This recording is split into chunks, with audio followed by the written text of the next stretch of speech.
နားလေခွင်းလွတ်ချင်းတဟာဆွေလိုက်စာဖတ်ချင်းကလူတချို့ကပြောကြတယ်စောင်းတွေဖတ်နေတာဘာရလို့လဲတဲ့စောင်းဖတ်နေတာချင်းကုန်နဲ့လူပြင်းတွေကစောင်းဖတ်ပြီးတော့အချိန်ဖြုံးကြတာလို့ပြောကြတာကိုမကြာခဏကြားခဲ့ဘူးပါတယ်စောင်းဝယ်ဖတ်မယ်စားမော့ဝယ်စားလိုက်တာကမှဘိုက်ပြည့်သေးတယ်အဝယ်စားဝယ်ဝစ်တာကမှအကျိုးရှိသေးတယ်လို့ပြောတာတွေကိုလည်းကြားဘူးပါတယ်စာဖတ်တဲ့သူတယောက်အနေနဲ့ဒီလိုစကားတွေကြားရတာဟာသိတော့မထူးဆန်းပါဘူးတချို့ကရသောဝိထုဖတ်ရတာကြိုက်တယ်တချို့ကကြပြဖတ်ရတာကြိုက်တယ်တချို့ကစိတ်သက်ခွန်အားဖြည့်စာလေးတွေဖတ်ရတာကြိုက်ကြတယ်ကျွန်တော်တို့ဟာစောင်းတွေကိုပတ်စံအများကြီးပေးပြီးဝယ်ကြတယ်စောင်းတွေကကျွန်တော်တို့အတွက်အသိပညာနဲ့ဗဟုသုတတွေပြန်ရစေတယ်စာဖတ်ခြင်းက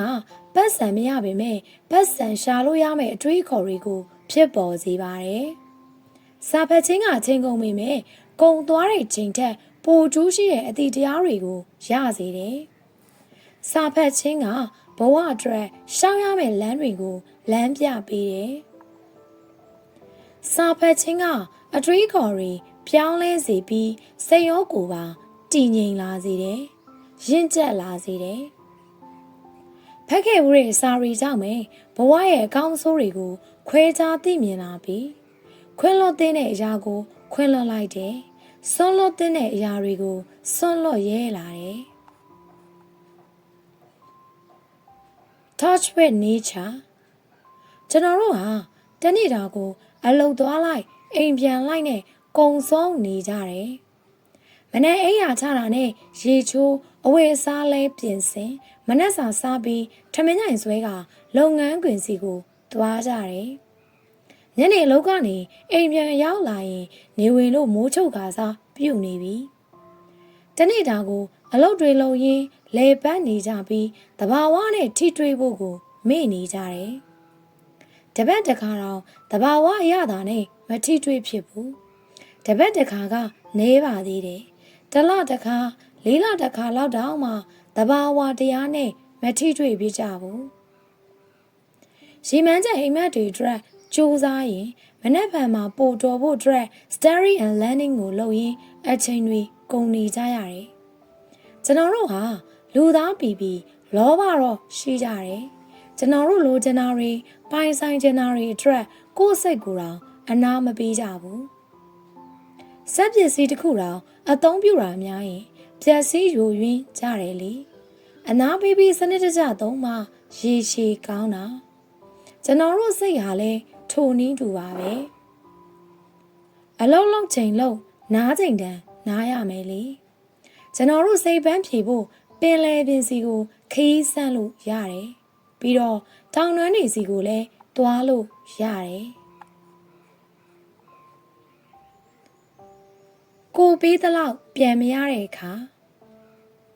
ကျွန်တော်တို့ဟာတချို့ဆက်ဆံရေးတွေမှာကိုပေးသလောက်ပြန်မရကြဘူးလို့ခံစားခဲ့ကြဘူးပါတယ်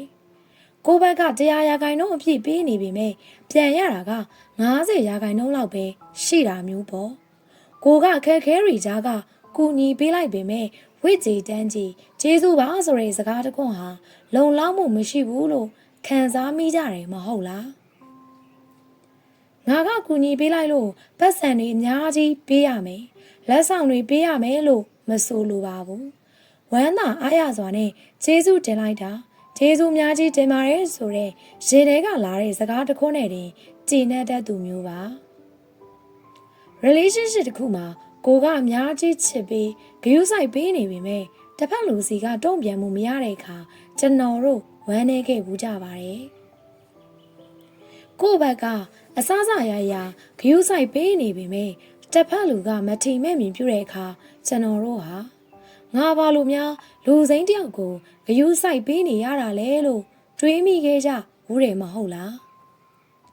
ငါအတွက်ရဲ့လို့တီးသန့်မပေးပဲအချိန်တွေကိုငါဟာလို့ဘာလို့တတ်မှတ်နေမိတာလဲပေါ့ငါသာမချစ်မိခဲ့ရင်ဆိုတဲ့စိတ်နဲ့ကိုဒေါသထွက်ခဲ့ဘူးတယ်မဟုတ်လားဘယ်ဆက်ဆံရေးမျိုးပဲဖြစ်ဖြစ် ကိုပေးတဲ့လောက်ပြန်မရတဲ့အခါဘလောက်ပဲခင်ဘလောက်ပဲချစ်ဆွတ်လွတ်နိုင်မှုကြိုးစားကြည့်ပါကိုပေးတဲ့လောက်ပြန်မရတဲ့အခါကိုယ့်ရဲ့သဘောကောင်းခြင်းဟာ expiration ရှိတယ်ဆိုတာကိုဖော်ပြလိုက်ပါကိုပေးတဲ့လောက်ပြန်မရတဲ့အခါသူများအတွက်ပေးနေတဲ့ကူညီခြင်းမေတ္တာနဲ့ဂရုစိုက်ခြင်းတွေဟာကိုပြန်ပေးလိုက်ပါစာဖတ်တဲ့သူတွေရဲ့စိတ်ဟာတိမ်မွေ့တယ်စာမြဲဖတ်လို့ရှိတဲ့သူနဲ့စာမဖတ်တဲ့သူရဲ့ကြားမှာကွာခြားမှုတွေရှိတယ်စာမဖတ်တဲ့သူကစကားပြောတဲ့အခါစကားတွေဟာချောမွေ့မနေဘူးစကားလုံးကျွယ်ဝစွာမပြောနိုင်ဘူးစာဖတ်တဲ့သူစကားပြောတဲ့အခါစကားလုံးအသုံးနှုန်းပြောင်မြောက်တယ်ပြောချင်တဲ့အရာကိုထိထိရောက်ရောက်ပြောနိုင်တယ်စာအုပ်တွေအမြဲတမ်းဖတ်တဲ့သူရဲ့စိတ်ဟာငြိမ်းချမ်းတယ်စာအုပ်တွေကိုဖတ်ရင်းစာအုပ်ထဲကနေအမြဲလေ့လာသင်ယူနေကြတယ်စာအုပ်တွေအမြဲတမ်းဖတ်နေသူရဲ့စိတ်ဟာခက်ထန်ကြမ်းတမ်းမနေဘူးသူတို့ဟာနှလုံးသားနုညံ့တယ်စာဖတ်သူရဲ့စိတ်ဟာတိမ်မွေ့တယ်စာအုပ်ဖတ်သူတွေရဲ့မျက်နှာဟာအမြဲတမ်းကြည်လင်နေတယ်သူတို့မှာပူပန်သောကတွေရှိလာခဲ့ရင်တော့ဖတ်ဖူးတဲ့စာရီကြောင့်ပူပန်မှုတွေကိုလက်လူရှုနိုင်စွမ်းရှိကြတယ်သူတို့ကစိတ်ဆိုးပြီးဒေါသကြီးတာမျိုးတိတ်မရှိဘူးဒေါသထွက်ရင်တော့ဒေါသကိုထိန်းထားနိုင်စွမ်းတွေရှိကြတယ်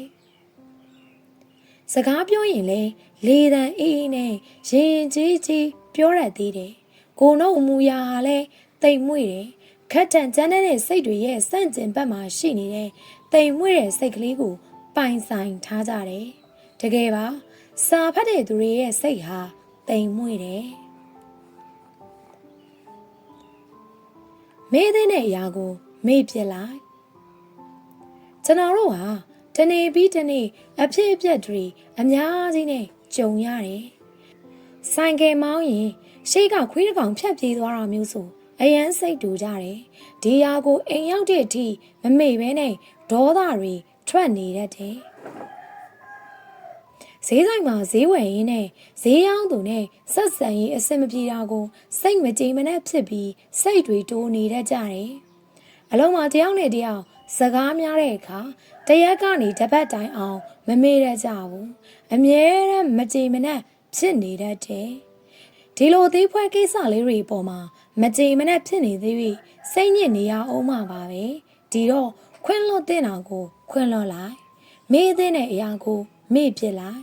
ချစ်ပါတယ်လို့ပြောပြီးအနာကထွက်သွားသူတယောက်အတွက်အမြဲတမ်းဝမ်းနည်းနေတတ်တာမျိုး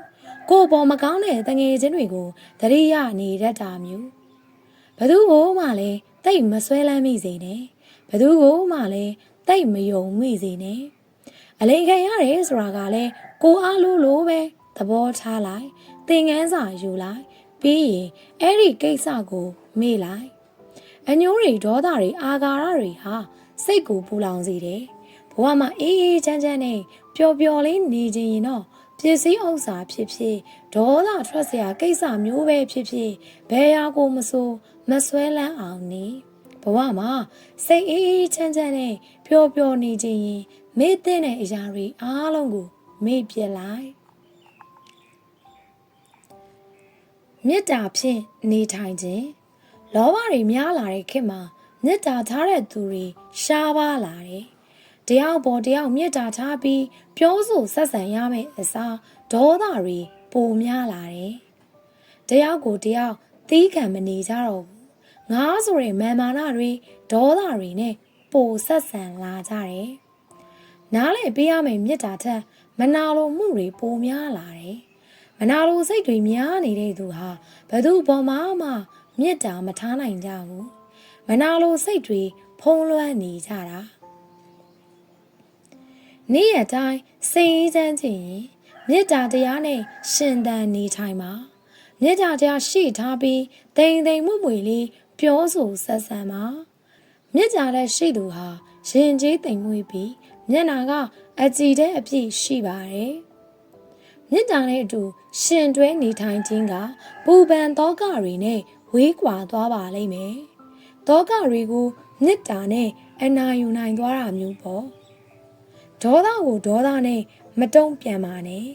ဒေါသနဲ့တုံ့ပြန်တဲ့အခါအမားတွေပါတတ်တယ်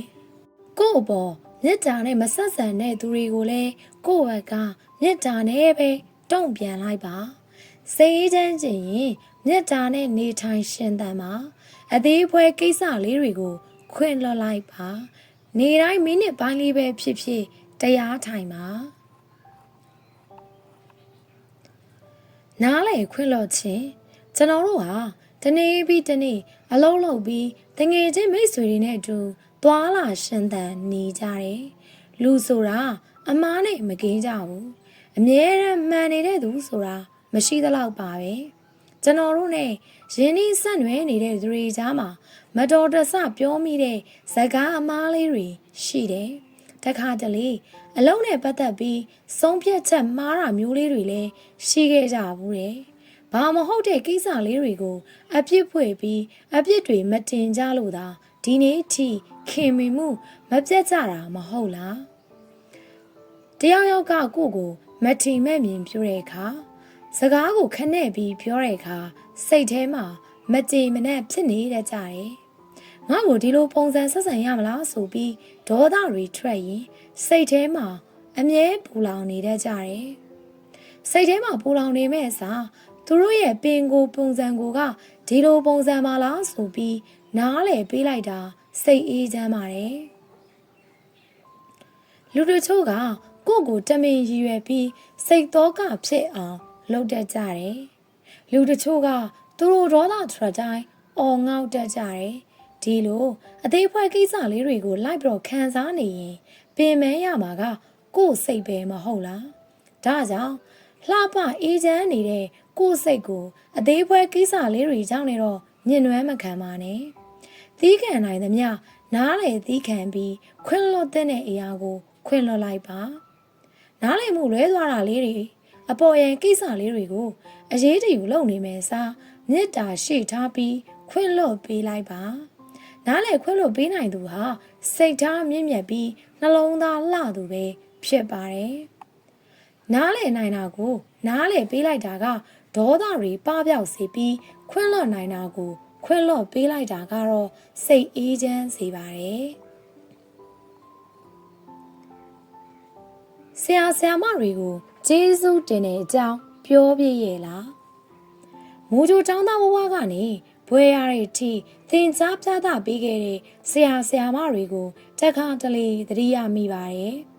တချို့ဆရာဆရာမတွေနဲ့သွားရင်လာရင်နဲ့လမ်းမှာဆုံပြကြတယ်တချို့ဆရာဆရာမတွေကလည်းပြောင်းသွားတာနဲ့ပင်စင်ယူသွားကြတာနဲ့ဒီနေ့အထိပြန်မဆုံပြကြတော့ဘူး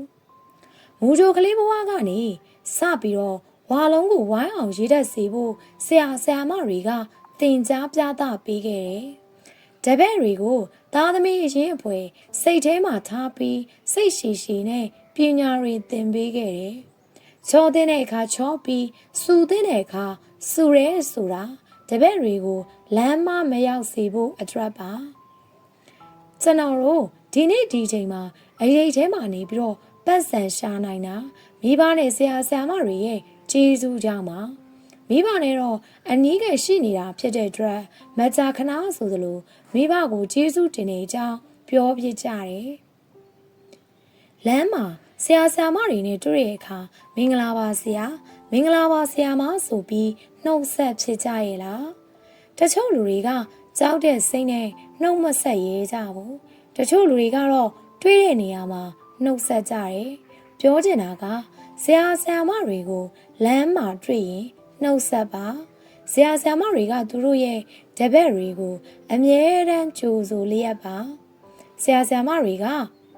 သူတို့တေချာမမိရင်တော့ဘယ်เจ้าကလဲဘယ်တန်းတို့ကလဲလို့မေးရင်ပြန်နှုတ်ဆက်ကြပါတယ်ကျွန်တော်တို့ကိုပညာတွေသင်ပေးခဲ့တဲ့ဆရာဆရာမတွေကိုကျေးဇူးတင်ကြောင်းပြောဖို့မေ့နေတတ်ကြတယ်တနေရာရာမှာဆရာဆရာမတွေနဲ့ဆုံတဲ့အခါပညာတွေအများကြီးသင်ပေးခဲ့လို့ကျေးဇူးတင်တဲ့အကြောင်းပြောပါဆရာဆရာမတို့ရဲ့လမ်းညွှန်ပြသမှုတွေကြောင့်ဘဝမှာအဆင်ပြေတဲ့အကြောင်းတွေပြောပြပါဆရာဆရာမတို့က သူတို့တပည့်တွေကိုလိုအစင်ပြေးနေရတာကိုသိတော့ပီတိတွေဝေပြီးပြန်ပြီးပြုံးတတ်ကြပါတယ်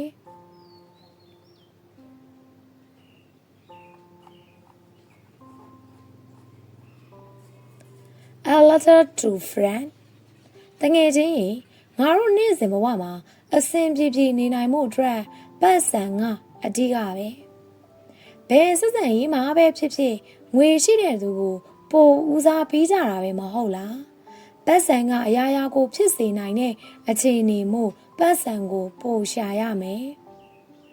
ပတ်စံရှိရင်အပေါင်းအသင်းပိုများလာပါလိမ့်မယ်အပေါ်ရန်တွေတော့များတာပေါ့ပတ်စံမရှိရင်လူများကြားမှာမျက်နှာငယ်ရလိမ့်မယ်စိတ်ထဲမှာတိမ်ငယ်ရလိမ့်မယ်တကယ်ချင်းရေငါတို့ဘဝတွေဒီချက်ပိုမိုအမြင့်ကိုရောက်ဖို့လူများကြီးနဲ့ကောင်းမွန်တဲ့ဆက်ဆံရေးတွေအများကြီးရှိဖို့လိုအပ်တယ် Many and communication ကဆက်ဆက်နေတဲ့တငယ်ချင်းပတ်စံမရှိရင်ဘယ်သူကမှအဖတ်လုပ်ချင်ကြမှာမဟုတ်ဘူးလေကြိုးစားပါတငယ်ချင်းရေငွေနဲ့ရေးခဲ့တဲ့ဆက်ဆံရေးတွေများလာတဲ့အခါငွေများများရှာနိုင်မှအဆင်ပြေမှာပါကြိုးစားပါတငယ်ချင်းရေတချို့ကိုချင်းစာတရားတွေကငွေရှိရတဲ့သူတွေအတွက်ပဲတည်တံ့ဖြစ်တည်တာကြိုးစားပါတငယ်ချင်းရေနှုတ်ကထွက်တဲ့စကားချင်းတူရင်တော့မှပတ်စံရှိတဲ့သူရဲ့စကားကပုံမှန်တယ်ဆိုတာကိုသိရမယ်မဟုတ်လားပတ်စံများကြီးရှာနိုင်မှ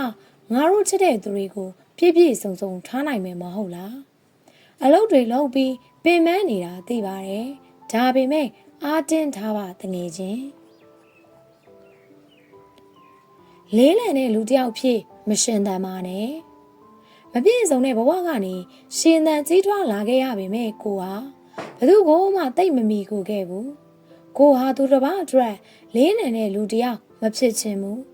ကိုခြေထောက်ပေါ်မှာပဲကိုရက်တည်ခြင်းတာကိုဟာမပြည့်စုံပေမဲ့သူများကိုတိတ်အားမကိုးတတ်ဘူးကိုအားကိုးခြင်းစိတ်ပဲရှိတာကိုဟာလေးလံတဲ့သူတစ်ယောက်မဖြစ်အောင်နေတယ်လူချင်းရမတ်တွေတိတ်မထားဘူးစိတ်ညစ်စရာတွေတိတ်မတွေးဘူးကိုယ်စိတ်ကိုအခြားသူတစ်ယောက်ရဲ့လွှမ်းမိုးမှုမခံဘူးကိုယ့်ရဲ့ lifestyle ကိုတိဆောက်တဲ့အခါသူများလောက်တာကိုမခံဘူးကိုယ့်ဘဝကိုကိုယ်စိတ်ကြိုက်တိဆောက်တယ်ကိုယ်စိတ်ကိုအမြဲတမ်းပေါ့ပါအောင်နေတယ်လမ်းလျှောက်တဲ့အခါစကားပြောတဲ့အခါအလုံးလုံးတဲ့အခါလေးလံနေတယ်ဆိုတာမျိုးသဘောမကျဘူးကိုယ်တိုင်ကလည်းတွတ်တက်လက်လက်ပဲပြောတယ်သွားတယ်ကိုယ်တိုင်ကလည်းဘောပါတွက်လက်သူတယောက်ဖြစ်တာမို့တခုခုလောက်ခံနေတိုင်းအမြဲလေးလံနေတဲ့သူတွေနဲ့အလုတ်တွဲပြီးတော့မလုတ်ချင်တယ်လို့မရင်းနှီးခြင်းဘူးကိုဟာပြင်းတဲ့လူတယောက်မဟုတ်ဘူးအမြဲတမ်းညှိတွားနေတဲ့သူတယောက်လည်းမဟုတ်ဘူးကိုဟာမိသားစုအတွက်တငယ်ချင်းအတွက်ချစ်သူအတွက်ဘသူအတွက်မှလေးလံတဲ့လူတယောက်မဖြစ်ချင်ဘူးသူများထက်ပိုသားခြင်းရင်ပိုအောင်မြင်ခြင်းရင်ဘဝမှာလေးလံတဲ့လူတယောက်အဖြစ်မရှင်တန်ပါနဲ့ Best for you ဘဝမှာတချို့လူတွေနဲ့တွေ့ဆုံခြင်းဟာကိုယ့်အတွက်ပိုကောင်းလာစေဖို့ပါဆုံတွေ့ခြင်းအားလုံးကတော့အကောင်းကြီးပဲမဟုတ်ပါဘူးတချို့ဆုံတွေ့ခြင်းတွေကကိုယ့်ကိုပိုကောင်းလာစေမိမဲ့တချို့ဆုံတွေ့ခြင်းတွေဟာကိုယ့်စိတ်ကိုပင်ပန်းစေတယ်စိတ်ရှုပ်စေတယ်စိတ်အနှောက်အယှက်တွေဖြစ်စေတယ်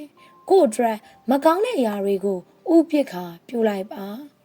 ထမင်းစားနေရင်ဟင်းပကံတစ်ခုကြာခွဲသွားတာဟာပကံသစ်တစ်လုံးထပ်ရဖို့လို့တွေးလိုက်ပါလမ်းသွားနေရင်နဲ့နှစ်ချက်ပြောက်သွားတာဟာဒီချက်ပိုကောင်းတဲ့နှစ်ချက်တစ်ခုထပ်ရဖို့လို့တွေးလိုက်ပါတချို့တငယ်ချင်းတွေကိုနဲ့ပေါင်းတာမျိုးမပေါင်းကျင်တာမျိုးကိုဝမ်းနေမနေပါနဲ့တို့တက်ပိုကောင်းတဲ့တငယ်ချင်းတွေနဲ့တွေ့ဆုံရဖို့လို့တွေးလိုက်ပါနစ်နာတဲ့ဆုံးရှုံးတယ်လို့တွေးရဟာစိတ်ကိုပိုပင်ပန်းစေပါတယ်ဒါကြောင့်တခုခုဆုံးရှုံးလိုက်တဲ့အခါအကောင်းဆုံးຢာတွေထက်ရောက်လာဖို့လို့ပြောင်းပြီးတော့တွေးလိုက်ပါကိုယ်စိတ်ငြင်းချမ်းအောင်အဖြစ်ပြက်တွေကိုအကောင်းဘက်ကနေပြီးတော့ပြောင်းတွေးပါငါဝယ်လိုက်လို့ပိုင်ဆိုင်လိုက်တဲ့အရာတစ်ခုဟာငါအတွက်အကောင်းဆုံးလို့တွေးကြည့်ပါအကောင်းဆုံးဆိုတဲ့အရာကိုပိုင်ဆိုင်ရခြင်းဟာစိတ်ကျေနပ်စရာအရန်ကောင်းပါတယ်တချို့ဆုံးရှုံးမှုတွေကနောက်ထပ်အသစ်တွေအကောင်းဆုံးသောအရာတွေကို ပိုင်ဆိုင်မှုပါပတ်စံတွေရှားနေတာဘာအတွက်လဲကျွန်တော်တို့တနေ့ပြီးတနေ့ပင်ပန်းနဲ့အလုပ်တွေလုပ်နေကြတယ်အလုပ်လုပ်ပြီးတော့ပတ်စံတွေရှာနေကြတယ်ငယ်ဘဝမှာမပြည့်စုံခဲ့တော့ပတ်စံရှာနိုင်တဲ့အရွယ်မှာပတ်စံကိုပို့ပြီးလိုချင်လာတယ်ငွေမရှိလို့မျက်နှာငယ်ခဲ့ရတဲ့အတိတ်ဟာပတ်စံပို့ရှာဖို့စိတ်ကိုအမြဲတွန်းအားပေးနေတယ်ကျွန်တော်တို့တနေ့ပြီးတနေ့ပတ်စံတွေရှာနေတာဘာအတွက်လဲပတ်စံကဖန်တီးနိုင်စွမ်းမြင်ပါတယ်ချစ်ချင်းမြတ်တာကလွဲပြီးအခြားကိစ္စတော်တော်များများကိုဖန်တီးနိုင်စွမ်းရှိတယ်ပတ်စံများကြီးရှိရင်အိမ်ကောင်းစားကြီးဆောက်လို့ရတယ်နောက်ဆုံးပေါ်ဇင်ခံကားတွေဝယ်စီးနိုင်တယ်ကိုချစ်တဲ့သူတွေကိုကူညီထောက်ပံ့ပေးလို့ရတယ်ပျော်ရွှင်စရာခရီးစဉ်တွေသွားလို့ရတယ်ကိုတက်ချင်တဲ့အစစ်မြင့်တက်ကသူတွေကိုတက်ဖို့အခွင့်အရေးတွေရှိလာမယ်ပတ်စံမရှိတဲ့အချိန်နဲ့ပတ်စံရှိတဲ့အချိန်လူတွေရဲ့ဆက်ဆံရေးဟာတအားကွာခြားလို့နေပတ်စံမရှိတဲ့သူနဲ့ပတ်စံများကြီးရှိတဲ့သူအတူရှင်ပြီးလမ်းလျှောက်တဲ့အခါပတ်စံရှိတဲ့သူကိုပို့ပြီးနှုတ်ဆက်ချင်ကြတယ်လို့ပြောရင်ဘယ်သူညင်းနိုင်မလဲဒါကြောင့်အလုပ်တွေစူးစမ်းပြီးပတ်စံတွေရှားနေပါပတ်စံရှိလာတဲ့တနေ့ကျမပြည့်စုံတဲ့သူတွေကိုပြည့်စုံလာအောင်ဖြည့်ဆည်းပေးခြင်းနဲ့အလုပ်ကိုင်ခွင့်လန်းတွေကိုလည်းဖန်တီးပေးခြင်းနဲ့ပတ်စံစုပြည့်ရဲ့လားကျွန်တော်တို့ဟာနေ့စဉ်နဲ့မျှပတ်စံရဖို့အလုပ်တွေကိုလုပ်နေကြရတယ်ဘဝမှာပြည့်ပြည့်စုံစုံနေခြင်းနဲ့စိတ်နဲ့ပတ်စံရှာကြရတယ်ရီမန်းချက်အိမ်မက်တွေအတွက်အတွေ့အကြုံတွေယူရင်အလုပ်လုပ်နေတဲ့သူတွေရှိတယ်ပတ်စံရဖို့တခုတည်းအတွက်နဲ့အလုပ်လုပ်နေတာမျိုးတော့မဟုတ်ဘူးပေါ့ကျွန်တော်တို့ရဲ့လစဉ်ဝင်ငွေတွေကိုစီမံခန့်ခွဲမှုကောင်းကောင်းနဲ့လုပ်နိုင်ရဲ့လားလွန်ခဲ့တဲ့နှစ်နှဲငယ်ကအလုပ်တစ်ခုမှာဒိုင်းရင်သားကိုတယောက်နဲ့အလုပ်တွဲလုပ်ဖူးတယ်လစာထုတ်တဲ့နေ့ကျအဲ့ဒီအကိုကလစာရဲ့30%ကို save money အနေနဲ့စုတယ်နောက်ထပ်10%ကိုလှူဖို့ထပ်စုတယ်ကျန်တဲ့60%နဲ့တစ်လလုံးလုံလောက်အောင်လို့သုံးတယ်အဝယ်အစားဝယ်တာနဲ့တခြားလိုအပ်တာကိုလည်း60%နဲ့ကနေပဲသုံးတယ်30%ကအဒရင်အပေါ်ငွေအနေနဲ့ကိုစုတာအဲ့ဒီလေးကျင်လေးကိုကျွန်တော်တော်တော်လေးသဘောကျသွားတယ်ချို့ကြံချွေတာနိုင်စွမ်းကလေးစားစရာကောင်းတယ်အဲ့ဒီတုန်းကကျွန်တော်အသက်20မပြည့်သေးပါဘူးပထမဆုံးစလို့ဖိုးတဲ့အလုပ်ဆိုလဲမမားဘူးကျွန်တော်ရဲ့တင်စရာမြင်စရာဆိုလဲမမားဘူးပေါ့ကျွန်တော်တို့များစုဟာလစာထုတ်ရင်သုံးဖို့အတွက်ယူထားပြီးကျန်တာကိုအိမ်ကိုအပ်ကြတယ်တချို့ကလည်းအကုန်ဖြုံးပြကြတယ်ဒီလိုနဲ့လစဉ်လာတိုင်းပတ်စံမစုမိကြဘူးအလုံးလုံးလိုက်လကုန်ကန်ဒီအကြအကျွေးယူလိုက်လစာထုတ်တဲ့အခါအကျွေးဆက်လိုက်နဲ့တန်တရားလဲနေကြတယ်ဒီလိုတန်တရားတွေကိုကိုယ်တိုင်မလဲပါစေနဲ့ကျွန်တော်တို့ရဲ့လစဉ်ဝင်ငွေတွေကိုစီမံခန့်ခွဲမှုကောင်းကောင်းလုပ်နိုင်မှုလိုတယ်ဘယ်သူကမှတော့ငွေကြေးဆိုင်ရာစီမံခန့်ခွဲမှုသင်တန်းတွေမတက်ခဲကြဘူးကိုယ်တိုင်လမ်းနဲ့လုပ်ပြီးတော့လေ့လာသင်ယူခဲ့ကြတာပါကျွန်တော်တို့ဟာလာတလကုံသွားတိုင်းတလတာဝင်ငွေကိုကြိုးရှိစွာအသုံးချပြည့်ရလားလို့ပြန်သုံးသပ်လို့ရပါမယ်ပြီးရင်ကိုယ့်ရဲ့တလစာဝင်ငွေတွေကနေဒီလငါဘလောက်စုမိလဲဆိုတာကိုသုံးသပ်ရပါမယ်ချရီဟာမြေကိုတမုံချင်းတည်ရင်တောင်မှုဖြစ်အောင်လုပ်နိုင်သေးတာပဲနဲသည်ဖြစ်စေများသည်ဖြစ်စေလစဉ်ကိုစုနိုင်တဲ့ငွေပမာဏကိုစုရပါမယ်ပြန်တွေးကြည့်လွန်ခဲ့တဲ့လတွေလွန်ခဲ့တဲ့နှစ်တွေမှာမိတ်ဆွေပတ်စံစုပြကြရဲ့လား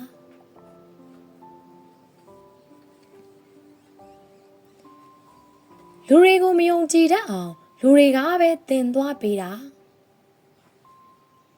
ကျွန်တော်တို့ဟာလူများနဲ့စုံတွေ့ရတယ်အပေါင်းအသင်းဆက်ဆံကြရတယ်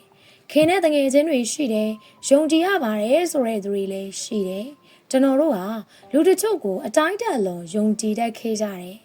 ကိုရိုးသားတယ်လို့ရိုးသားမှာပါလို့ယုံကြည်နဲ့စကားတွေအကုန်ပြောဘူးတယ်ပတ်စံတွေချီးပေးကြတယ်ကျွန်တော်တို့ဟာ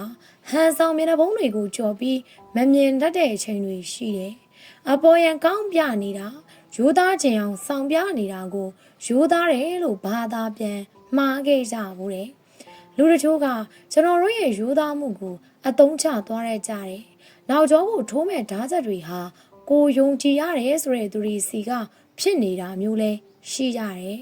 ။ယုံကြည်ပြီးစိတ်ထဲရှိတာတွေအဲ့သွန်ဖာမောက်ရင်ဖွင့်လိုက်ကြရတယ်။မကြပါဘူး။ယုံကြည်ရပါတယ်ဆိုတဲ့သူကကိုအကြောင်းကိုတခြားသူတွေစီမှာပြောပြပြီးကိုနောက်ွယ်မှာလှောင်ရင်နေပါတဲ့။လက်ထက်ရှိတဲ့ပတ်စံလေးတွေကိုယုံကြည်ပြီးချေးပေးလိုက်ကြတယ်။ဘယ်တော့မှပြန်မရနိုင်တော့ဘူး။ဒီလိုနဲ့လူတွေဟာ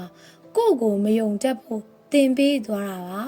လူတွေကိုမယုံကြည်တတ်အောင်လို့လူတွေကပဲတင်ပေးသွားတာပါတယောက်တည်းနေတတ်သွားတာ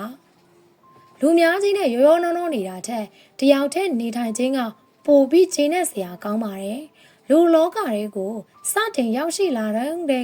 တယောက်တည်းမိသားစုတငယ်ချင်းအနေငယ်ရှိရင်ရပြီလေဘေးရဲလိုလူမျိုးနဲ့မပေါင်းသင်းတာဟာပိုပြီးတော့တတ်တောင်တတ်တာရှိစေပါတယ်တချို့ကကနန်းလိုလူမျိုးတွေဘေးလိုက်သွားပြီးတော့ဇက်တူသားချင်းအောက်ဆွဲချခြင်းကြတာဒါကြောင့်ကနန်းလိုစိတ်သက်ရှိသူတွေနဲ့ငါဟာအပေါင်းအသင်းမလုပ်ချင်ဘူးဘဝဆိုတာမာရသွန်ခီးလိုပဲဘလို့အတာတွေကိုသဲနေရင်ကိုပဲပင်ပန်းရတယ်ကိုဟာရင်မန်းချက်ကြီးမားသူတယောက်မို့တာဝေးခီးကိုဘေးလွယ်အဲ့လိုလူကနန်းလိုလူတွေနဲ့အတူမသွားနိုင်ဘူးဒါကြောင့်တယောက်တည်းနေတဲ့အောင်နေရင်ဘဝကိုဆက်ရှောက်နေတာပါသူတို့ဘာကိုအကျိုးမပြုပဲကိုပဲကြည့်တတ်တဲ့ကပ်ပေါင်းကောင်လိုလူတွေနဲ့လည်းမပတ်သက်သင့်ပါဘူးဒါကြောင့်လူတွေများကြီးနဲ့ရောနှောမနေဖြစ်တော့တာပါတယောက်တည်းနေတာကပိုပြီးလွတ်လပ်တယ်လို့ခံစားရလို့တယောက်တည်းနေတတ်သွားတာပါမာယာများတဲ့လူတွေတောကပေးရတဲ့သူတွေနဲ့မပတ်သက်တော့သလိုတယောက်တည်းနေဖို့လဲရွေးချယ်လိုက်တာပါမေတ္တာဖြင့်ခွင့်လွှတ်ခြင်းတစုံတစ်ယောက်ကကိုယ့်ပေါ်အနိုင်ရရဲလို့ခံစားရတဲ့အခါစိတ်ထဲမှာအဆင်မပြေတာတွေဖြစ်တည်လာတယ်မဟုတ်လားဒီလိုအခြေအနေမျိုးမှာဒေါသထွက်တာမျိုးကြုံဘူးကြမှာပါတချို့ကဒေါသစိတ်ကိုထိန်းနိုင်ကြတယ်တချို့ကဒေါသစိတ်ကိုမထိန်းနိုင်မဲနဲ့စိတ်လိုလက်ရတုံ့ပြန်လိုက်လို့သူမကနေကိုမောင်ဖြစ်သွားတာတွေလည်းရှိတယ်။မေတ္တာစိတ်ကလေးထားနိုင်မှုအတွက်ကိုချင်းစာတရားရှိဖို့လိုတယ်။သူ့နေရာမှာငါသာဆိုရင်ဆိုတဲ့အေးချမ်းတဲ့စိတ်ကလေးထားနိုင်ရင်မေတ္တာထားတတ်လာပါလိမ့်မယ်။လူတို့ရဲ့စကားလုံးတွေကိုတီးခံတက်လာတဲ့အခါခွင့်လွတ်တက်လာပါလိမ့်မယ်။မေတ္တာထားပြီးခွင့်လွတ်လိုက်ခြင်းရဲ့အကျိုးသက်ရောက်မှုကစိတ်ရောကိုယ်ပါအေးချမ်းစေပါတယ်။မေတ္တာထားပြီးပြောဆိုဆက်ဆံတက်လာတဲ့အခါစိတ်တွေကအေးချမ်းလာမယ်။စကားပြောတဲ့အခါမှာအတန်ကအေးချမ်းပြီးကြည်လင်ပြတ်သားလာမယ်။မေတ္တာကစွမ်းအားကြီးတယ်။မေတ္တာထားတဲ့ရင်ရန်ဆွဲရှင်မျိုးကိုတောင်ကြော်လွှားနိုင်တဲ့အကြောင်းမြတ်စွာဘုရားကအောင်ခြင်း၈ပါးနဲ့သာရကပြတယ်။အညိုအာကာရတွေဖုံးလွှမ်းနေတဲ့လူတွေကိုမေတ္တာအကြောင်းပြောပြရင်နားမထောင်ပေမဲ့သူတို့အပေါ်ကိုယ့်အနေနဲ့မေတ္တာစိတ်အပြည့်နဲ့ပဲသီးခံပေးလိုက်ပါခွင့်လွှတ်လိုက်ရင်အေးချမ်းတယ်လို့ဆွလို့ခြင်းဟာလည်းစိတ်ကိုငြိမ်းချမ်းစေပါတယ်ပေါ့ပါပါရှင်တန်မှာညနေကလောက်ကပြန်ပင်မန်းပြီးမောတာနဲ့ရန်တာမှာခဏထိုင်ဖြစ်တယ်ရန်တာမှာထိုင်နေရင်ခေါင်းရင်းကတရက်ပင်မှာရှင်ကလေးတွေပတ်ပြေးနေတာမြင်လိုက်တယ်ရှင်ကလေးတွေဟာတကောင်နဲ့တကောင်စော်ကစားရင်သက်ကိုင်းပေါ်မှာပတ်ပြေးနေတယ်သူတို့ဘဝကိုကြည့်ရတာအပူပင်မရှိပေါ့ပါပါနဲ့ကိုပျော်ရွှင်နေကြတာအဲ့ဒီအချိန်မှာစဉ်းစားမိတာကတခါတလေမှာကျွန်တော်တို့ဟာဘာကြောင့်လေးလံနေကြတာလဲတချို့ရက်တွေမှာမပျော်လို့တခါတလေလိုချင်တာမရလို့စိတ်ညစ်ပြီးငိုင်းနေတတ်ကြတယ်လေးလံနေတတ်ကြတယ်လိုချင်တဲ့လောဘငါဆိုတဲ့အတ္တတွေဖြစ်ချင်တဲ့ဆန္ဒတွေအတွက်ကြိုးစားရင်ဘဝကိုပင်ပန်းစွာရှင်သန်နေကြတယ်တခါတလေဘာကိုမှမတွေးပဲတရက်လောက်ပဲဖြစ်ဖြစ်ပေါ့ပါပါနေကြည့်ပါအတ္တတွေလောဘတွေရေမန်းစက်တွေကိုခဏမိတ်ထားပြီးခဏလောက်စိတ်လော့လက်လော့နေလိုက်ပါပင်ပန်းတဲ့အရာတွေလေးလံနေတဲ့စိတ်တွေမရှိပဲနေရခြင်းဟာစိတ်ကိုပုံကြည်လင်းနေပါလိမ့်မယ်တခါတလေမှာဘ ဘဝကိုပေါ့ပေါ့ပါပါရှင်သန်မှာပေါ့ပြက်ပြက်တော့မနေပါနဲ့ဘဝပါပါနေတာနဲ့ပေါ့ပြက်ပြက်နေတာကမတူဘူးလေအလုပ်တွေကြားမှာပင်ပန်းနေတဲ့စိတ်တွေကိုတခါတလေတော့အနာပေးလိုက်ပါစိတ်ကြည်လင်အေးချမ်းစွာနဲ့ဘဝကိုပေါ့ပေါ့ပါပါရှင်သန်မှာပြောညံ့နေလို့မရဘူးရွှေစော့ခိုက်ပြီးမွေးလာတာမဟုတ်တော့တာမန်လူရန်စားဘဝမှာအခက်အခဲတွေကြုံရမှာပဲပတ်စံမရှိလို့ဘဝကြီးချင်းရဲ့ရိုက်ခတ်မှုတွေကြားမှာမိသားစုတစုလုံးတိမ်ငယ်ခဲ့ရတယ်ပတ်စံမရှိလို့ရွှေမျိုးပေါင်းသွင်းနေကြားမှာလည်းအနှိမ်ခံခဲ့ရတယ်ဒါပဲအခြေခံလူရန်စားတယောက်အတွက်လောကရန်ဟာကျန်းတဲ့လောကရန်နဲ့ဆင်းရဲလို့နှိမ်ကျင်တဲ့ဘဝချင်းကြားမှာကိုဟာပြောညံ့နေလို့မရဘူးနေရာတိုင်းမှာပြောညံ့နေလို့မဖြစ်ဘူးတချို့နေရာတွေမှာခက်ထန်ကြမ်းတမ်းစွာနဲ့တန်မာပြရမယ်မွေတကောင်လိုပဲအမောက်ထောင်ပြတဲ့နေရာအမောက်ထောင်ပြရမယ်တီးကန်တဲ့နာကိုတီးကန်တတ်ရင်တုံ့ပြန်တဲ့နာကိုလည်းတုံ့ပြန်ရဲရမယ်ခက်ခဲကြမ်းတမ်းတဲ့ဘဝမှာတချို့လူတွေနဲ့စကားများပြီးကမောက်ကမတွေလည်းကြုံတွေ့ရမှာပဲနေရာတိုင်းမှာခေါင်းငုံခံနေလို့မရသလိုပြောညံ့နေလို့လည်းမရဘူးအချိုးမကျတဲ့ပေါင်းစပ်မှုတွေကြားမှာတန်မာတဲ့အခါတန်မာပြရမယ်အချိန်ကာကိုကြည့်ပြီးဖျောင်းလို့ပျော်ပြောင်းသိရင်ပျော်ပြောင်းရမယ်တန်မနစ်လို့မာသိရင်လည်းတန်မာရမယ်ဘဝကိုကောင်းဆုံးရှင်သန်နိုင်ဖို့ဆိုရင်အမြဲတမ်းပြောညံ့နေလို့မရဘူးရေလိုပဲလိုအပ်တဲ့အခါစက်ဝိုင်းပုံလေးတောင်ပုံသဏ္ဍာန်မျိုးဖြစ်တည်နိုင်စွမ်းရှိသလိုလုံလောက်တဲ့အားအင်ရှိတဲ့အခါအရာကိုဖြိုဖျက်တိုက်စားနိုင်စွမ်းရှိဖို့လဲလိုအပ်တယ်ခရီးသွားပါမျိုးပြရဲ့ငွေသက်တွေကြားမှာမွန်းကျက်နေတဲ့အခါတဘာဝတရားစီခရီးသွားပါခရီးသွားတယ်ဆိုတာကလည်းအသက်အရွယ်ပိုင်းခြားရှိတယ်အသက်အရွယ်ငယ်တော့မှခရီးသွားလို့ကောင်းတာစိတ်သွားတိုင်းကိုပါတဲ့အရွယ်ပေါ့မျိုးပြကမီးအောင်စုံလေးရဲ့အဝေးမှာတဘာဝတရားကပျော်စရာကောင်းတယ်တောင်တန်းတွေစီကိုခရီးသွားပါတောင်တန်းတွေစီရောက်တဲ့အခါဓာတ်ပုံတွေအားရပါးရရိုက်ပါစမ်းချောင်းလေးတွေရဲ့ရေစီးတန်သွင်တွေနဲ့အတန်ဟာတာယာနာဖြော်ဖွယ်ကောင်းတယ်ဘယ်လဲပြင်းစီခီးသွားပါဘယ်လဲပြင်းဟာဒီလိုင်းတွေနဲ့အတူကြိုးစိုးနေပါလိမ့်မယ်မျက်တိတစုံမြင်နေရတဲ့ရေပြင်းကျဲကြီးဟာဘဝမောတွေကိုပြေစေလိမ့်မယ်ခီးတွေသွားပါအသက်အရွယ်ငယ်တော့ပဲခရီးသွားလို့ကောင်းတာမို့ငယ်ရွယ်စဉ်မှာဗတ်ဆန်တွေအများကြီးရှာပြီးခရီးတွေသွားပါငယ်ရွယ်စဉ်ကြက်ခိုင်မှုအပြည့်နဲ့တောင်ထိပ်တွေစီခြေကျင်တက်ကြည့်ပါတောင်ပေါ်ခြေကျင်တက်တာဟာပင်ပန်းပေမဲ့တောင်ထိပ်တွေစီရောက်တဲ့အခါပင်ပန်းသမျှပြေပြောက်သွားပါလိမ့်မယ်မြို့ပြမှာမွန်းကျက်ခဲ့သမျှပင်လယ်ပြင်ကြီးကိုအော်ပြောလိုက်ပါဘဝရဲ့မြို့မောတွေကိုရင်ဖွင့်တဲ့အခါပင်လယ်ပြင်ကြီးကအားရပါးရအားပါးရတတိချာချာနားထောင်ပေးပါလိမ့်မယ်